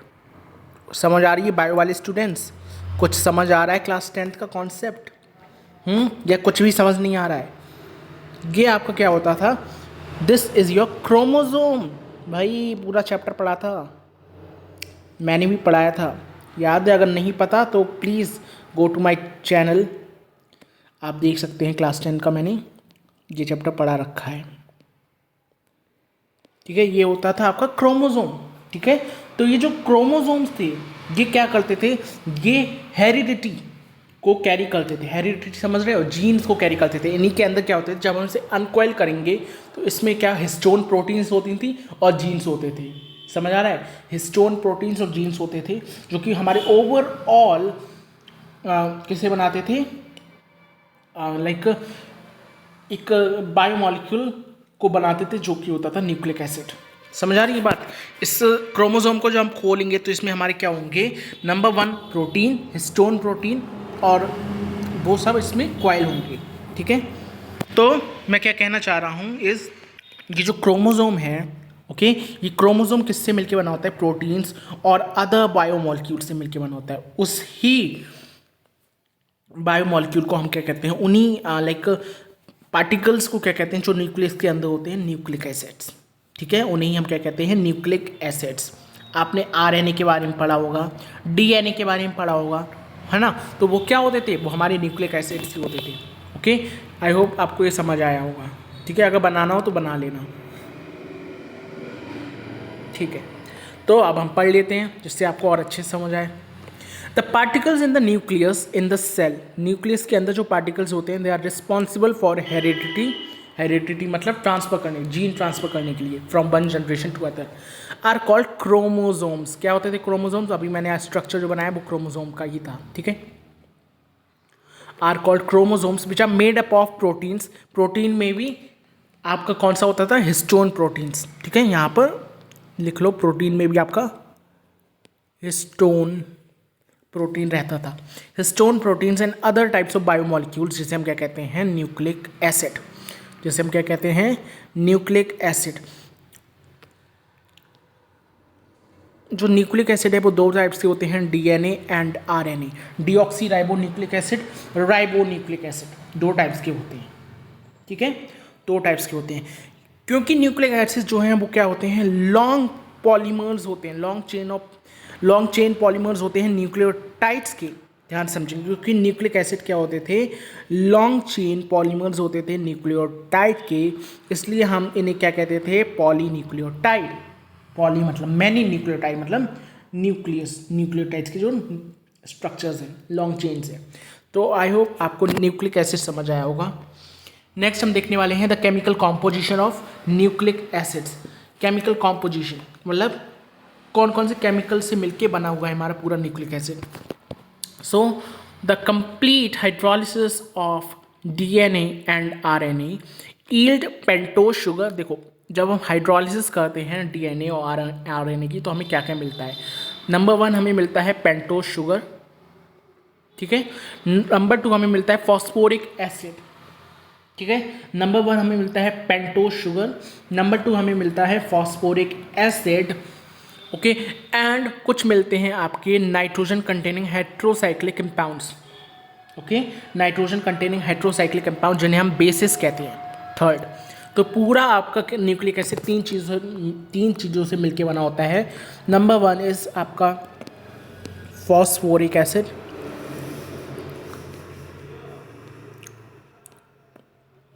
ठीक है। नंबर 2 आपका पेंटोज शुगर, एंड नंबर 3 आपके basis pyridine and purine, okay. दो बेसिस होते थे आपके nitrogen containing basis, pyridine and purine, ठीक है। इन सारी चीज़ों से आपके मिलके बना होता है पूरा का पूरा क्या, कंप्लीट डीएनए या आरएनए, ठीक है। सो डीएनए मॉलिक्यूल के अंदर अगर हम देखें तो द शुगर मोइटी का मतलब होता है स्ट्रक्चर, ओके, इंटरनल स्ट्रक्चर। जो शुगर का स्ट्रक्चर होता है बेसिकली, जो शुगर मोइटी होती है that is the half part, moiety मतलब half part is beta D two deoxy ribo, whereas in RNA के अंदर क्या होता है, it is beta D ribose. मतलब कहना चाह रहे हैं कि डीएनए मॉलिक्यूल के अंदर जो शुगर मोइटी होती है, शुगर का जो हाफ पार्ट होता है किससे मिलके बना होता है, beta D two deoxy ribose, और आरएनए के अंदर वही होता है बीटा डी राइबोस, ओके। इसका स्ट्रक्चर देख लो एक बार, इसका स्ट्रक्चर बीटा डी राइबोस और beta D two deoxy ribo, इसका स्ट्रक्चर कुछ इस तरीके से होता है, देखो,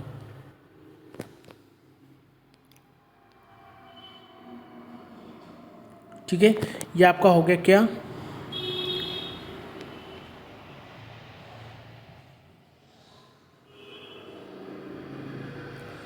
बीटा डी राइबोस, ठीक है। यहाँ पर देखो नंबर 1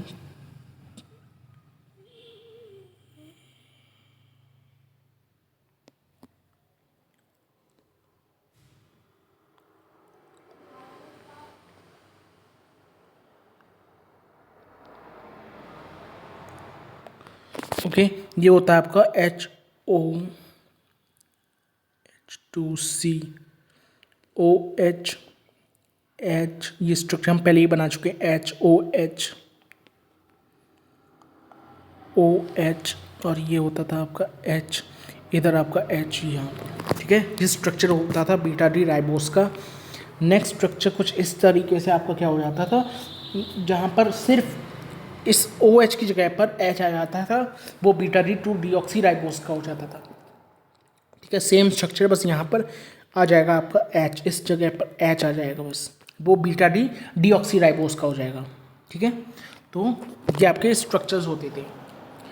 नेक्स्ट कहना चाह रहे हैं कि डीएनए 4 बेसिस से मिलकर बना होता है। अभी मैंने बेसिस की बात करी, कौन कौन से बेसिस होते हैं, adenine, guanine, cytosine, thymine, 4 basis होते हैं, AGCT, ओके। हमेशा याद रखेंगे यहाँ पर एडेनिन साइटोसिन के साथ डबल बॉन्ड के साथ पेयर अप करता है, एंड थाइमिन जो है वो साइटोसिन के साथ जो हमारा थायमिन है वो ग्वानिन के साथ ट्रिपल बॉन्ड के साथ करता है, क्या करता है, बॉन्डिंग बनाता है।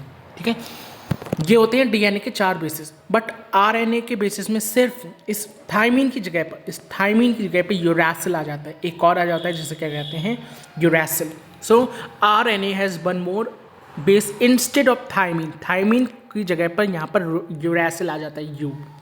ठीक है, किसकी केस में, ये आरएनए के केस में। ठीक है, तो ये तो 4 बेसिस आपने क्लास 10 में भी पढ़े होंगे।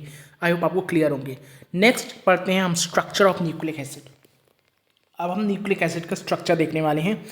न्यूक्लिक एसिड में क्या क्या चीज़ें अभी मैंने बताई। न्यूक्लिक एसिड में आपका होता है न्यूक्लियोसाइड और न्यूक्लियोटाइड। ठीक है, न्यूक्लियोसाइड क्या होता है, साइट मतलब यहाँ पे साइट से समझना that a unit formed by the attachment of a base to one dash position of sugar is known as nucleoside। मतलब ये क्या होता है, आपका 1 डैश पोजीशन पर आपका क्या अटैच होता है, sugar. Okay, a unit formed by the attachment of one base to primary to 1 dash position of sugar is known as, मतलब शुगर के 1 डैश पोजीशन पर आपका क्या अटैच होता है, बेस अटैच होता है, तो वो आपका हो जाता है न्यूक्लियोसाइड। क्या हो जाता है आपका, न्यूक्लियोसाइड। जैसे स्ट्रक्चर समझो, ये स्ट्रक्चर हो गया। ठीक है, बाकी सारा स्ट्रक्चर तो सेम है, बिल्कुल इसी की तरह, सॉरी जो मैंने अभी बताया था उसी की तरह बाकी सारा स्ट्रक्चर तो सेम है। सिर्फ यहाँ पर चेंज यहाँ पर आता है, यहाँ पर आपका ये बेस लग जाता है। ठीक है, इंस्टेड ऑफ आपका कोई OH लगने की जगह पर यहाँ पर आपका बेस लग जाता है प्राइमरी पोजीशन पर, 1 डैश पोजीशन पर, उसे ही हम क्या कह देते हैं, न्यूक्लियोसाइड। ठीक है, न्यूक्लियोसाइड, और ये आपका H हो जाएगा। ठीक है, ऐसे ही इस तरीके से स्ट्रक्चर पूरा बना होता है। न्यूक्लियोटाइड में क्या होता है, न्यूक्लियोटाइड में जब न्यूक्लियोसाइड जो है वो लिंक हो जाता है एक और फॉस्फोरिक एसिड से, प्राइमरी पोजीशन कौन सी रहेगी, 5 डैश की, 5 डैश पोजीशन पर, और sugar moiety is known as nucleotide. समझ रहे हो यहाँ पर क्या हो रहा है, यहाँ पर क्या हो रहा है, जो प्राइमरी 1 डैश पोजीशन है उस पर शुगर, उस पर बेस अटैच हो रहा है शुगर की जगह। ओके, शुगर का जो पोजीशन है उस पर बेस अटैच हो रहा है, वही न्यूक्लियोटाइड में क्या हो रहा है, अटैच, वहाँ पर फॉस्फोरिक एसिड अटैच हो रहा है। ठीक है, वहाँ पर क्या अटैच हो रहा है, आपका फॉस्फोरिक एसिड अटैच हो रहा है। तो पूरा स्ट्रक्चर तो ऐसे ही सेम रहेगा।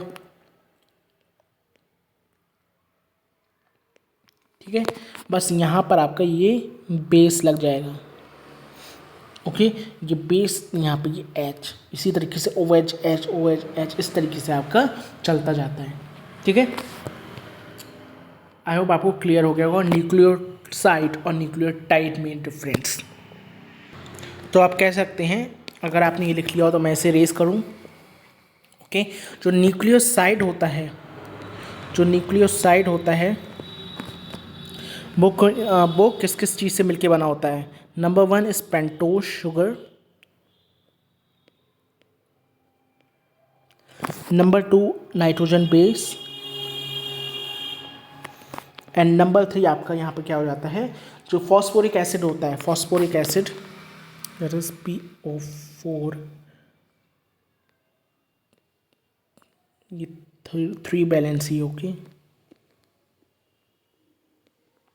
ये एब्सेंट होता है यहाँ पर।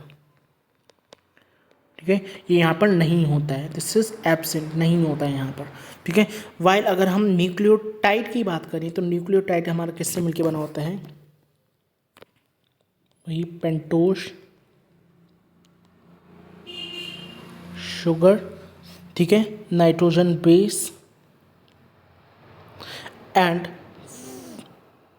यहाँ पर आपका हो जाता है फॉस्फेट। ओके, यहाँ पे फॉस्फोरिक एसिड नहीं होता है, यहाँ पे फॉस्फेट होता है। ठीक है, फॉस्फेट। ओके, फॉस्फेट मतलब इसका फॉर्मूला क्या हो सकता है, H3PO4। सबको पता होगा, आई होप इनऑर्गेनिक में पढ़ा होगा। ठीक है, H3PO4, जहाँ पर आपका जो पेंटोज शुगर है वो क्या होती हैं? DNA, RNA, okay, deoxyribose sugar या राइबोज शुगर। नाइट्रोजन बेसिस अभी मैंने बताया, प्यूरिन, पेरिडीमिन, प्यूरिन में एडेनिन, ग्वानिन आता है, ओके, पेरिडीमिन में साइटोसिन, यूरासिल एंड थाइमीन आता है, and phosphate that is H3PO4, ठीक है, ये चीज़ें होती हैं। क्लियर है बात? बस इतना ही बॉटनी का है, बाकी तो अब हम नहीं घुसने वाले पूरे बॉटनी में, ओके। ये स्ट्रक्चर भी ऐसा सच नहीं पूछे जाते, मैंने आपको बता दिए, बेसिकली बता दिए, ठीक है। नेक्स्ट आपका यहाँ पे क्या कह रहे हैं, न्यूक्लियोटाइड जो है, ओके, जो न्यूक्लियोटाइड है, they are joint together by a phosphodiester bond. किससे जॉइंट रहता है? Phosphodiester bond linked between 5' and 3' carbon atoms of pentose sugar. क्या कहना चाह रहे हैं कि जो न्यूक्लियोटाइड्स हैं वो फॉस्फोडाइएस्टर बॉन्ड के थ्रू अटैच रहते हैं by between 5' and 3' carbon atoms, 5' और 3' कार्बन एटम्स के बीच में, किसके through? By phosphodiester linkage. Very important point, okay, इस पॉइंट को याद रखना, स्ट्रक्चर वगैरह ज़रूरी नहीं है, ओके। यहाँ पर पहला क्वेश्चन, दूसरा क्वेश्चन 5' 3, ओके, दो क्वेश्चन आ जाते हैं, ये पूरा इंपॉर्टेंट पॉइंट है, मतलब समझ रहे हो कितने सारे स्टार्स लगे हुए हैं, बहुत इंपॉर्टेंट पॉइंट है। चलिए अब हमारा हो गया न्यूक्लिक एसिड, ठीक है, न्यूक्लिक एसिड हो गया, basically structure of nucleic acid हो गया, ओके। ये जो है ये आपका PYQ है, प्लीज़ इसे याद रखेंगे कि नीट का PYQ है, नीट में पूछा गया था, ओके, नीट का PYQ है ये, कि जो न्यूक्लियोटाइड्स होते हैं वो ज्वाइन होते हैं बाय फॉस्फोडाइएस्टर लिंकेज। पहला पॉइंट देखो क्या क्या इंपॉर्टेंट है इसमें, मैं ज़्यादा खींचातानी नहीं करता हूँ, बेसिकली इंपॉर्टेंट चीज़ बता देता हूँ। नंबर 1 तो यह पूछ लिया जाता है कि कौन सा बॉन्ड है, बताओ, फॉस्फोडाइएस्टर बॉन्ड, नंबर 1 सबसे पहला क्वेश्चन, ठीक है। दूसरा क्वेश्चन ये पूछ लिया जाता है, बताओ ये 5' 3' कौन सी पोजीशन पे होंगे। नंबर 3 आपका ये हो जाता है पेंटोज शुगर, ओके, ये पूरा इंपॉर्टेंट पॉइंट है, प्लीज़, ठीक है, PYQ है नीट का ये। चलिए हमने न्यूक्लिक एसिड पढ़ लिया, ठीक है, कितने टाइप्स के न्यूक्लिक एसिड है वो पढ़ लिए, केमिकल कॉम्पोजिशन पढ़ लिया। अब हम पढ़ते हैं हमारा, okay, the like who gave the structure of DNA. DNA का स्ट्रक्चर किसने दिया? ये पूरा बायो का पार्ट है। तो डीएनए के स्ट्रक्चर देने वाले पहले साइंटिस्ट जो थे वो कौन थे? James Watson and Francis Crick, ठीक है, इसलिए हम इसे कहते हैं वाटसन एंड क्रिक का structure model, okay, Watson and Crick का स्ट्रक्चरल मॉडल। तो किसने दिया था? James Watson and Francis Crick, ठीक है, देख सकते हैं आप, ये दोनों महापुरुष, ओके। नंबर 1 ये आपके कौन हैं? ये हैं आपके जेम्स वाटसन, ठीक है, और ये हैं आपके फ्रांसिस क्रिक, ठीक है। इन दोनों ने क्या दिया था? The double stranded helix structure of DNA. क्या दिया था इन्होंने?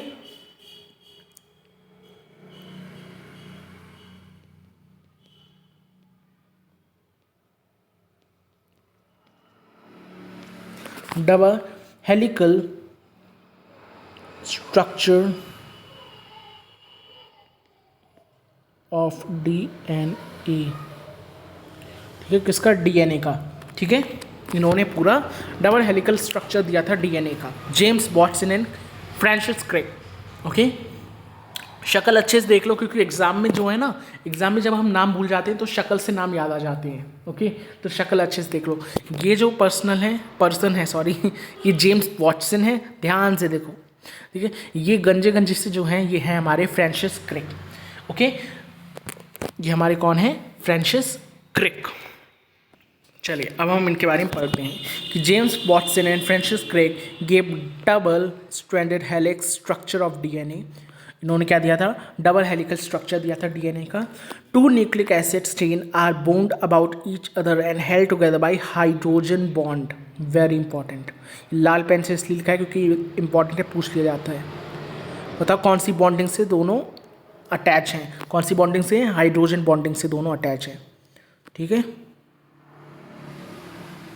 By hydrogen bond between pairs of basis, ठीक है, पेयर्स ऑफ बेसिस के साथ आप सबको पता होगा जो आपका एडेनिन है वो थाइमिन के साथ डबल बॉन्ड के साथ पेयर अप करता है, साइटोसिन ग्वानिन के साथ ट्रिपल बॉन्ड में पेयर अप करता है।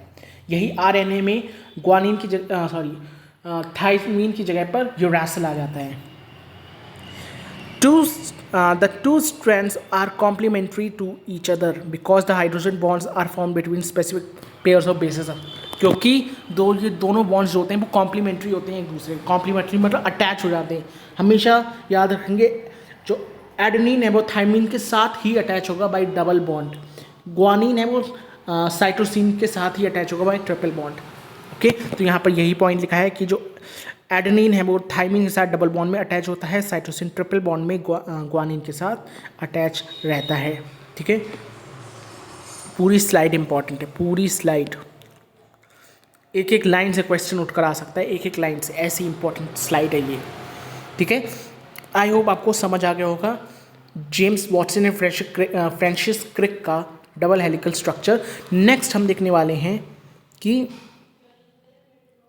In secondary structure of RNA के अंदर क्या होता है। आरएनए में सिंगल स्ट्रैंडेड रहता है, single stranded helix is present which sometimes fold back on itself, मतलब अपने आप में ही फोल्ड बैक हो जाता है। समझ पा रहे हो? ओके, ये फोल्ड बैक हो जाता है अपने आप में।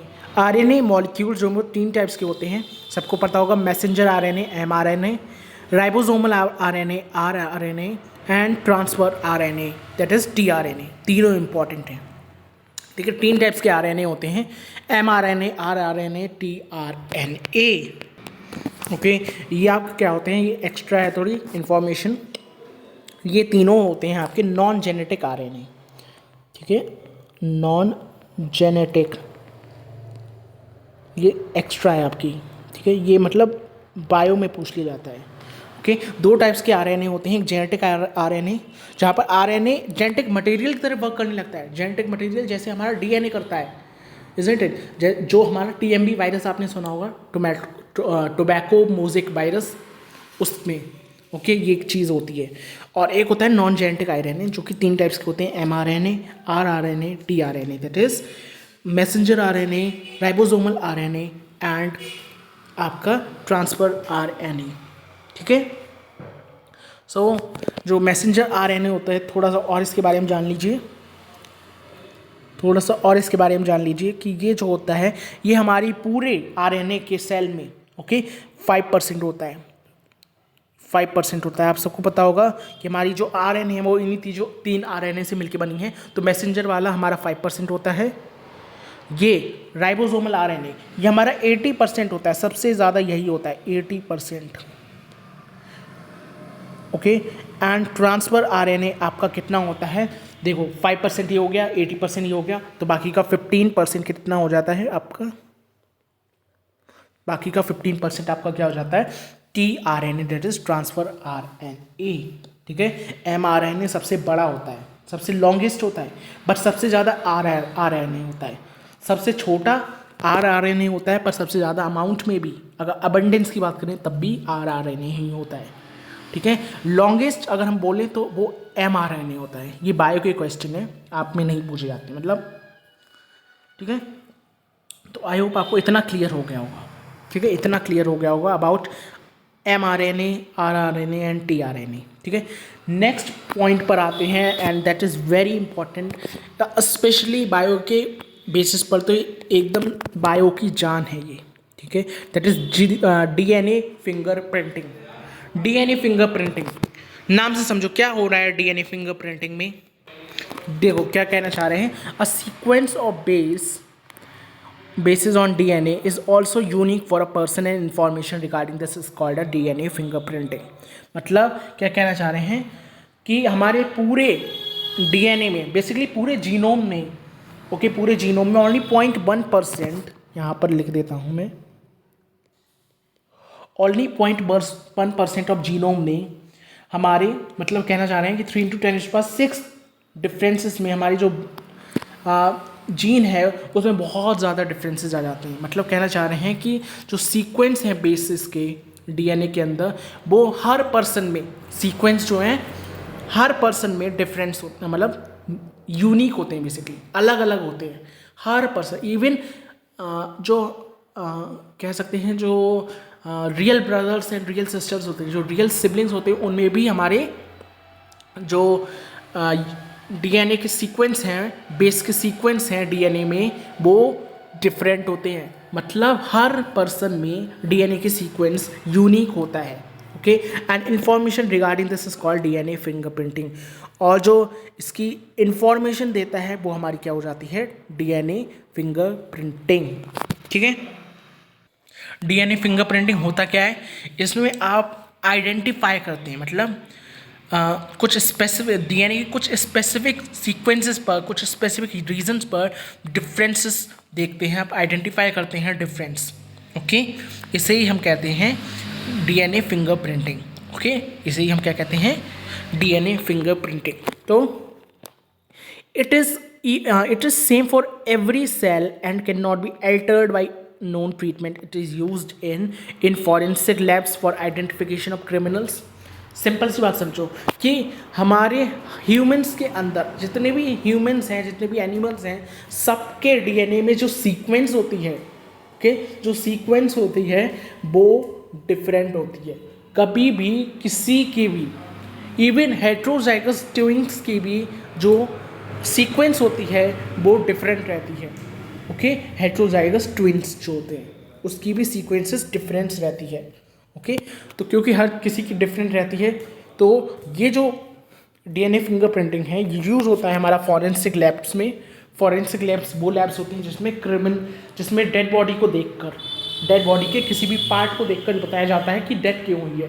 जो पोस्टमॉर्टम रिपोर्ट्स आती हैं वो इसी के बेसिस पर आती हैं, आपकी फॉरेंसिक लैब्स के बेसिस पे। ये बहुत बड़ा टॉपिक है, इसे बाद में डिस्कस करेंगे कभी।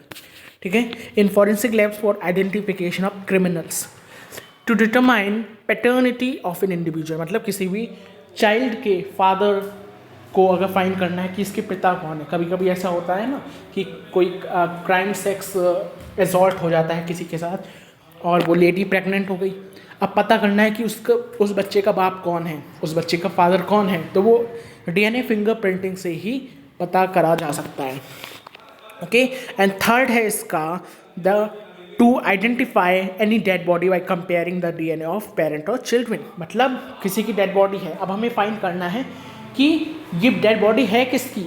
तो अगर हमें किसी पर शक होता है कि डेड बॉडी इनकी हो सकती है, इनके परिवार में किसी की हो सकती है, तो उनके परिवार का सैंपल लिया जाता है, डीएनए सैंपल लिया जाता है। ओके, बहुत सारे इसमें मतलब टाइप्स होते हैं, बहुत सारा इसमें काम करना पड़ता है और फिर हम पता लगाते हैं कि ये डेड बॉडी सच में इनकी है, इनके परिवार वालों की है या नहीं। अगर डीएनए पॉजिटिव आता है तो इनकी है, इनके परिवार वालों की है, नेगेटिव आता है तो इनके परिवार वालों की नहीं है। ठीक है, तो आई होप आपको क्लियर हो गए होंगे डीएनए फिंगरप्रिंटिंग, बहुत इंपॉर्टेंट पॉइंट है ये। नेक्स्ट हम देखने वाले हैं okay, father of DNA fingerprinting. ये जो डीएनए फिंगरप्रिंटिंग है दी किसने, इसके फादर कौन है। अगर हम वर्ल्ड में बात करें, मतलब वर्ल्ड में डीएनए फिंगरप्रिंटिंग किसने दी, so he is Alex Jeffrey. Okay, Alex Jeffrey, he is Alex Jeffrey. Okay, इन्होंने पूरे वर्ल्ड में डीएनए फिंगरप्रिंटिंग को इंट्रोड्यूस किया। अगर हम इंडियन डीएनए फिंगरप्रिंटिंग की बात करें, इंडिया में किसने इंडिया में किसने इस डीएनए फिंगरप्रिंटिंग के कॉन्सेप्ट को लाया, वो हैं आपके Lalji Singh.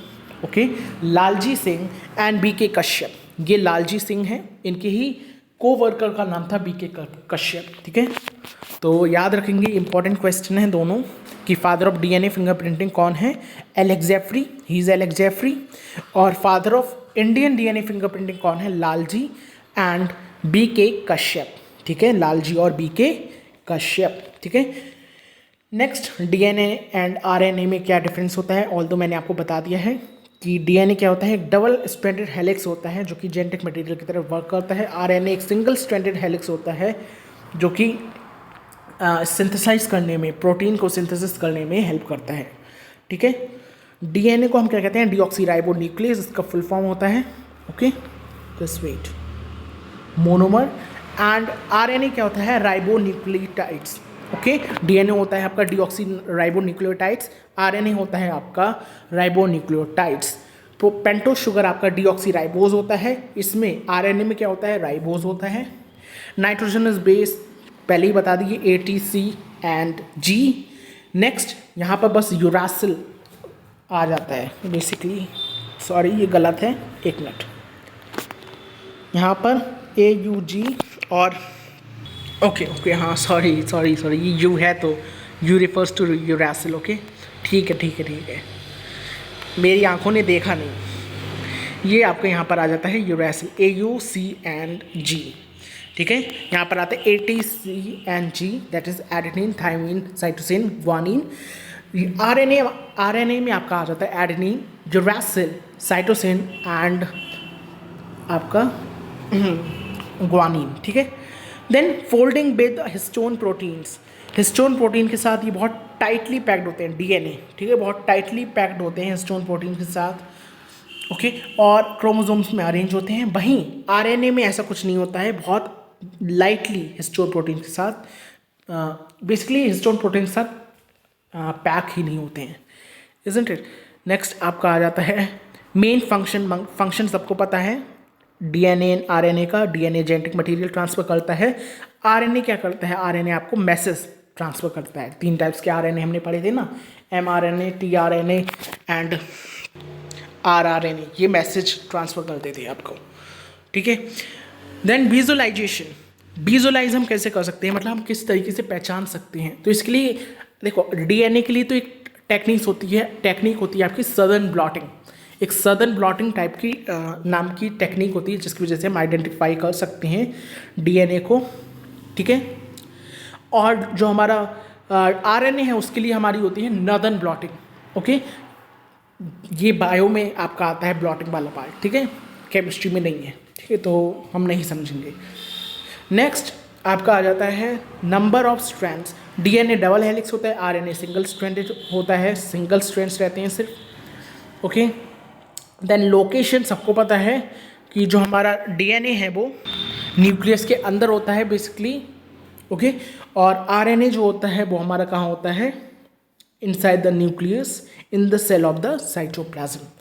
Then last point आपका आ जाता है passing to next generation. DNA हमेशा याद रखेंगे इनहेरिटेंस में पास होता है, मतलब इनहेरिट होता है दूसरी जनरेशन में, एक जनरेशन दूसरी जनरेशन में ट्रांसफ़र होता है। वहीं RNA ऐसा कुछ नहीं होता है, RNA ट्रांसफ़र नहीं होता है, इट डू नॉट ट्रांसफ़र। ठीक है, इसमें से बे मिनिमम कोई भी 5 कर लेना पॉइंट। ओके, जो इजी आपको लगे, ज़्यादा मत करना, 5 पॉइंट कर लेना, सिंपल। नेक्स्ट लास्ट टॉपिक पर आ रहे हैं। Okay, that is biological function of nucleic acid. Nucleic acid के बायोलॉजिकल फंक्शंस, नंबर 1 फंक्शन है आपका DNA जो है एक chemical base, DNA is the chemical basis of heredity and may be regarded as the reverse of genetic material. DNA जो होता है वो हेरिडिटी मटीरियल की तरह यूज़ होता है, मतलब जेनेटिक मटीरियल्स को एक generation to next generation transfer कराता है। ठीक है, नेक्स्ट है DNA जो है वो एक्सक्लूसिवली रिस्पॉन्सिबल होता है for the maintaining the identity of different species of organism over millions of years. मतलब DNA को देखकर हम आइडेंटिफाई कर सकते हैं कि कौन सा ऑर्गेनिज्म है बेसिकली। ओके, DNA को देखकर हम आइडेंटिफाई कर सकते हैं कि कौन सा ऑर्गेनिज्म है ये। नेक्स्ट है DNA molecule is capable of self duplication, मतलब इसका सेल्फ डुप्लीकेशन हो जाता है, इसका DNA का सेल्फ डुप्लीकेशन, मतलब आप कह सकते हैं रेप्लिकेशन। ठीक है,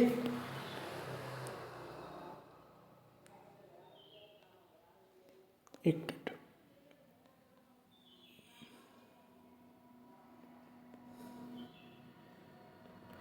ओके, मतलब क्या कहना चाह रहे हैं कि DNA मॉलिक्यूल जो है वो रेप्लिकेट कर सकता है, रेप्लिकेशन कर सकता है, मतलब DNA से DNA बना सकता है। ओके, रेप्लिकेशन करके during cell division and identical DNA strands are transfer to daughter cells. ठीक है,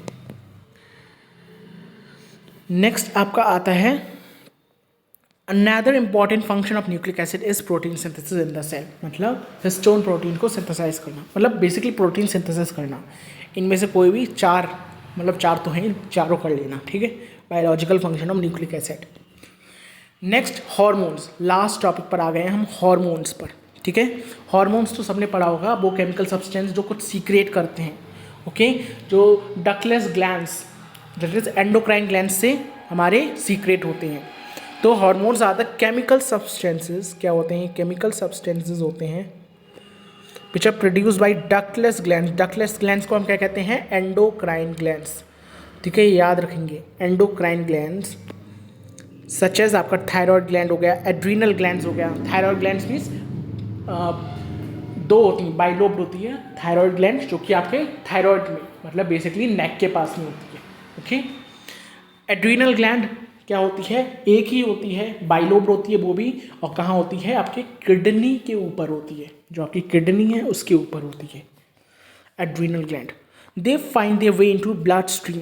देखो एंडोक्राइन ग्लैंड मतलब क्या करेगा, अपने सीक्रेशन सब कहाँ डाल देगी, ब्लड स्ट्रीम्स में। ओके, जो ब्लड वेजल्स हैं उसमें ही अपना पूरा सीक्रेशन डायरेक्टली डाल देती हैं, इन्हें कोई भी डक्ट की ज़रूरत नहीं पड़ती, इसलिए हम इन्हें क्या कहते हैं, डक्टलेस ग्लैंड्स, ठीक है। And influence and regulate the functions of another organ of the body, और इन्फ्लुएंस करती है अदर बॉडी के फंक्शन को, अदर ऑर्गन के फंक्शन को बेसिकली। ओके, ऑर्गन के फंक्शन को क्या करती है, ये रेगुलेट करती है basically. Hormonal deficiency leads to specific biological disorders which can be cured by the administration of specific hormones। अगर किसी भी हार्मोन की कमी हो जाती है, जैसे ग्वाइटर, ग्वाइटर भी एक हार्मोन की कमी है। ओके, हार्मोन की कमी से ग्वाइटर हो जाता है, किसकी, थायराइड की। ओके, थायराइड की, सॉरी आयोडीन की डेफिशिएंसी से आपका ग्वाइटर हो जाता है, ठीक है। तो ये क्या होते हैं, ये बायोलॉजिकल डिसऑर्डर्स किसी की डेफिशिएंसी से हो जाते हैं, किसी की कमी से हो जाते हैं, जो कि स्पेसिफिक हार्मोन की सही मात्रा अगर रिलीज़ हो तो सही भी हो सकते हैं। ये होता है आपका हार्मोन, सबको पता होगा। In terms of chemical nature some of these are steroids, कुछ यहाँ पर एग्जाम्पल दिए गए हैं स्टेरॉइड्स। स्टेरॉइड्स में आपके क्या आ जाते हैं, स्टेरॉइड्स में आपके आ जाते हैं ईस्ट्रोजन एंड एंड्रोजेंस, ये आपके स्टेरॉइड्स में आ जाते हैं, ईस्ट्रोजेंस एंड एंड्रोजेंस। ओके, अब आई होप आपको स्टेरॉइड्स पता होगा, क्लास 10 में पढ़ा हुआ है। क्या होते थे ये, मेल और लाइक हार्मोन्स होते थे, जो कि जनरली जब स्वेलिंग्स वगैरह हो जाती थी, या जब आपका कोई रिएक्शन वगैरह हो जाती थी, बेसिकली समझ पा रहे हैं आप, कोई इचीनेस वगैरह, तब आपके रिलीज होते थे स्टेरॉइड्स। ये मेल हार्मोन्स होते थे। Okay, androgen and estrogen and androgens आपके प्राइमरी सेक्स ऑर्गन्स हैं ये। Okay, sorry, primary sex hormones हैं ये। Some are the polypeptides, example insulin, कुछ पॉलीपेप्टाइड्स जैसे इंसुलिन हो गए, एंडोर्फिन हो गए, ये आपके कुछ पॉलीपेप्टाइड्स हो गए। एंड कुछ अदर अमीनो एसिड डेरिवेटिव्स होते हैं आपके पास, अदर अमीनो डेरिवेटिव्स जैसे आपके एपिनेफ्रिन एंड नियोफ्रिन हो गए आपके। ओके, एपिनेफ्रिन एंड नियोफ्रिन, तो ये भी स्लाइड इम्पॉर्टेंट है। ओके, पूछ लिया जाता है, बताओ कि जो हमारे स्टेरॉइड्स हैं उसके एग्जाम्पल क्या हैं, वो किस काम आते हैं। स्टेरॉइड्स के एग्जाम्पल क्या है, एस्ट्रोजन एंड एंड्रोजन, ठीक है। पॉलीपेप्टाइड्स के एग्जाम्पल क्या है, insulin and endorphin, okay, endorphin. And amino acid derivatives के एग्जाम्पल क्या हो गए आपके, एपिनेफ्रिन एंड नियोफ्रिन। ओके, दैट्स इट, बस यही था आपका आज का लेक्चर ऑफ लाइक बायोमॉलिक्यूल। मैंने कहा आज आप केमिस्ट्री कम बायोलॉजी ज़्यादा पढ़ेंगे, तो आज आपका बायो का भी रिवीजन हो गया है ना। तो आई होप आपको समझ आया होगा कि बायोमॉलिक्यूल कितना इम्पॉर्टेंट है हमारी बॉडी के लिए, कितने ज़्यादा इम्पॉर्टेंट फंक्शंस करते हैं हमारी बॉडी के अंदर बायोमॉलिक्यूल्स, कौन कौन से टाइप के बायोमॉलिक्यूल्स होते हैं, क्या होते हैं, सब आपको समझ आया होगा। ये लास्ट चैप्टर था, 2 चैप्टर्स अभी बचे हुए हैं। ओके, उन्हें देखते हैं हम लोग कब करें, मतलब जो मेन सिलेबस था वो कंप्लीट हो गया बेसिकली। अब बाकी के 2 चैप्टर पूरे थ्योरेटिकल हैं, वो भी जैसे ये था वैसा ही वो दोनों चैप्टर्स भी थ्योरेटिकल हैं, ठीक है। वो तो पूरे थ्योरी वाले हैं, उसमें कोई कॉन्सेप्ट नहीं, कुछ नहीं, सिर्फ थ्योरी, ठीक है। तो आई होप आपको समझ आया होगा। अगर आपको ये चैप्टर समझ आए हैं, please like the video, subscribe to the channel and please subscribe to the channel, क्योंकि अब हम बहुत ही अच्छी चीज़ें लाने वाले हैं regarding your science, regarding your English. Okay, तो stay tune and bye guys, have a good day. Yup guys, organic chemistry without revision नहीं आ सकती, ये बात मैंने पहले दिन भी कही थी hello alkene and hello arene के फर्स्ट लेक्चर में, और आज भी कह रहा हूँ लास्ट लेक्चर में। रिवीजन नहीं तो पूरी ऑर्गेनिक भूल जाओगे। पूछो उस बच्चे से जिसने अभी तक हेलो एल्केन हेलो अरीन मेरे पढ़ाने के बाद बिल्कुल नहीं पढ़ा है, होगा एक दो बच्चे ऐसे होंगे जिन्होंने haloalkanes and haloarenes मेरे पढ़ाने के बाद बिल्कुल भी नहीं पढ़े हैं, और उससे पूछो halo alkane and hello Areen का एक भी कॉन्सेप्ट उसे नहीं आता होगा। This is the deficiency of revision. अगर रिवीजन की डेफिशिएंसी होगी ना तो बैकलॉग की डेफिशिएंसी इतनी बुरी होगी कि संभाल नहीं समझेगी।